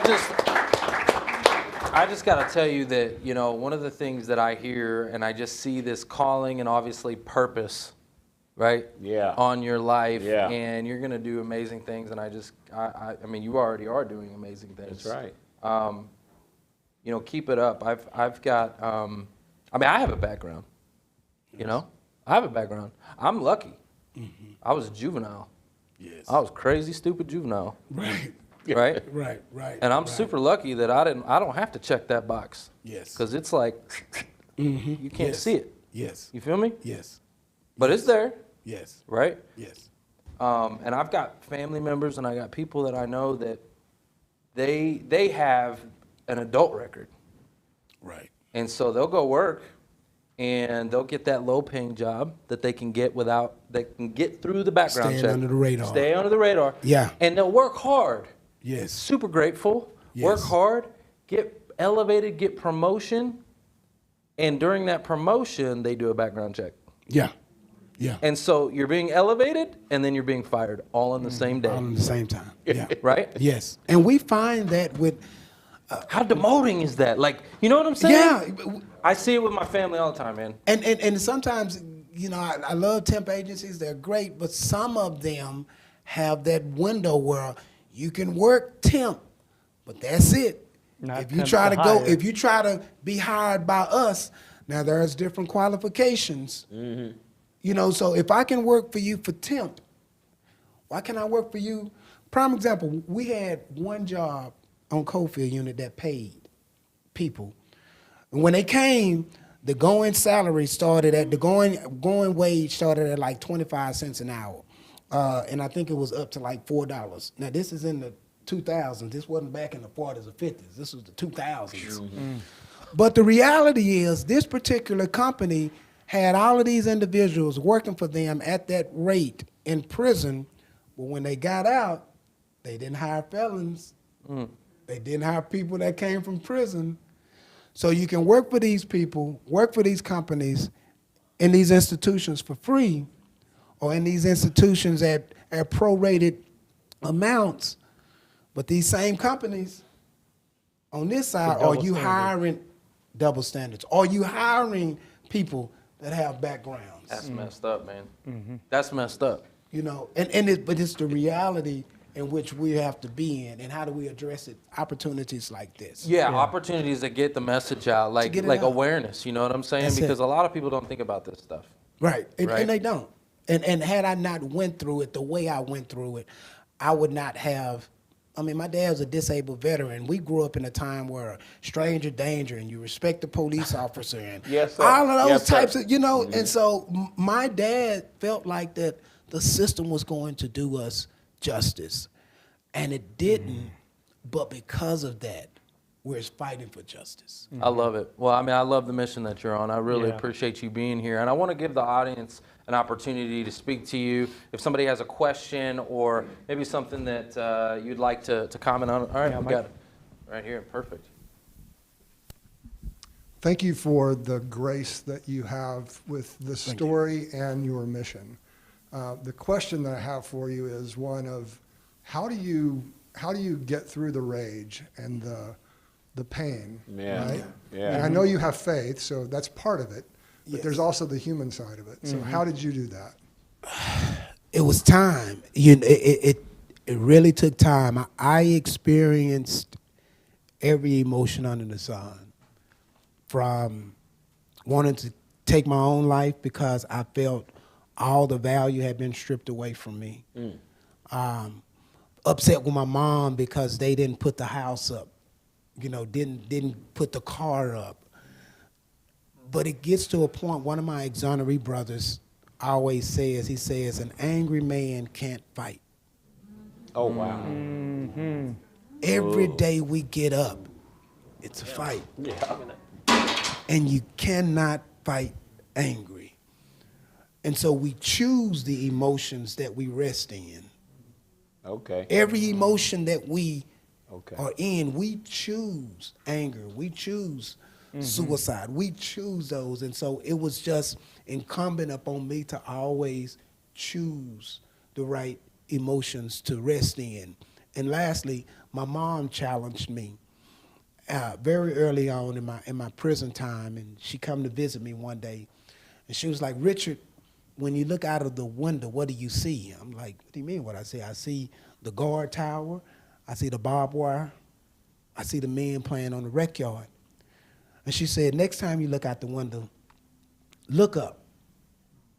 Because a lot of times, situations may not change, but can we change our perception in the situation? Can we begin to look at something else?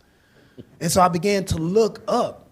And then my next challenge, so to answer your question, it's how we feel about ourselves, our perception, and then what are we saying?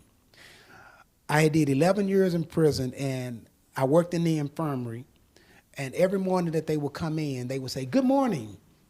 And my response was, all right, all right, all right. It was like this real hard, all right. And so the lady was like, one day she asked me, she pulled my coattail, she said, Richard, every morning we say good morning, why don't you say good morning back?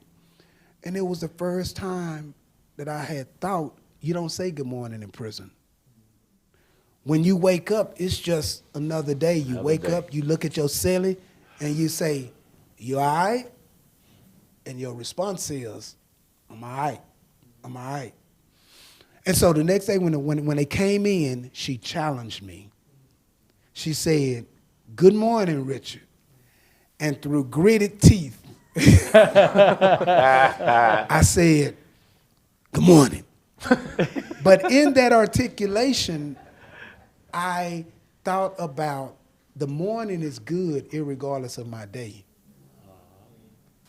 That's the key. Oh, okay. As long as we acknowledge the Creator, the good morning, the sun came up, the birds are out. I may be having a crappy day, but if I can give honor to whom honor is due, then I'm going to be okay. And so that was my test. Thank you very much. Yes, sir. Richard, I swear I could talk to you and we're going to get to talk to you more actually, so because we got the after party coming, so I'm super excited about this. So, but I want to do something real quick. Can everybody pull out your phones real quick? We're going to take a picture. We're going to take that, and if you're online watching us, I want you to take a screenshot. Make sure you go ahead and post this online. Tell him something that you learned from today's episode, right? I want his notifications going crazy, going off the hook. And Richard, man, I just got to tell you guys, can I get a warm round of applause for Richard? We've got more to come. We've got the after party. We got all kinds of stuff coming. So, guys, but that's the show.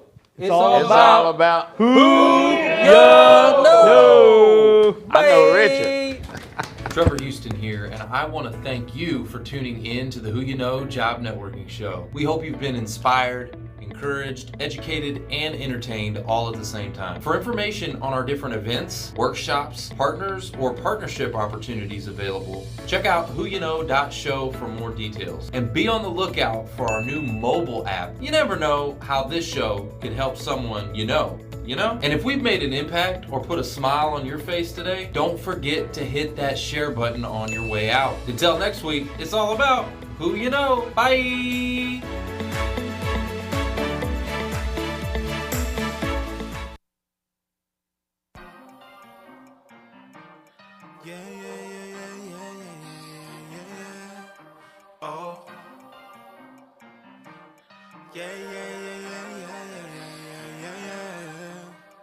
Faith without works is dead. I don't wanna die so soon.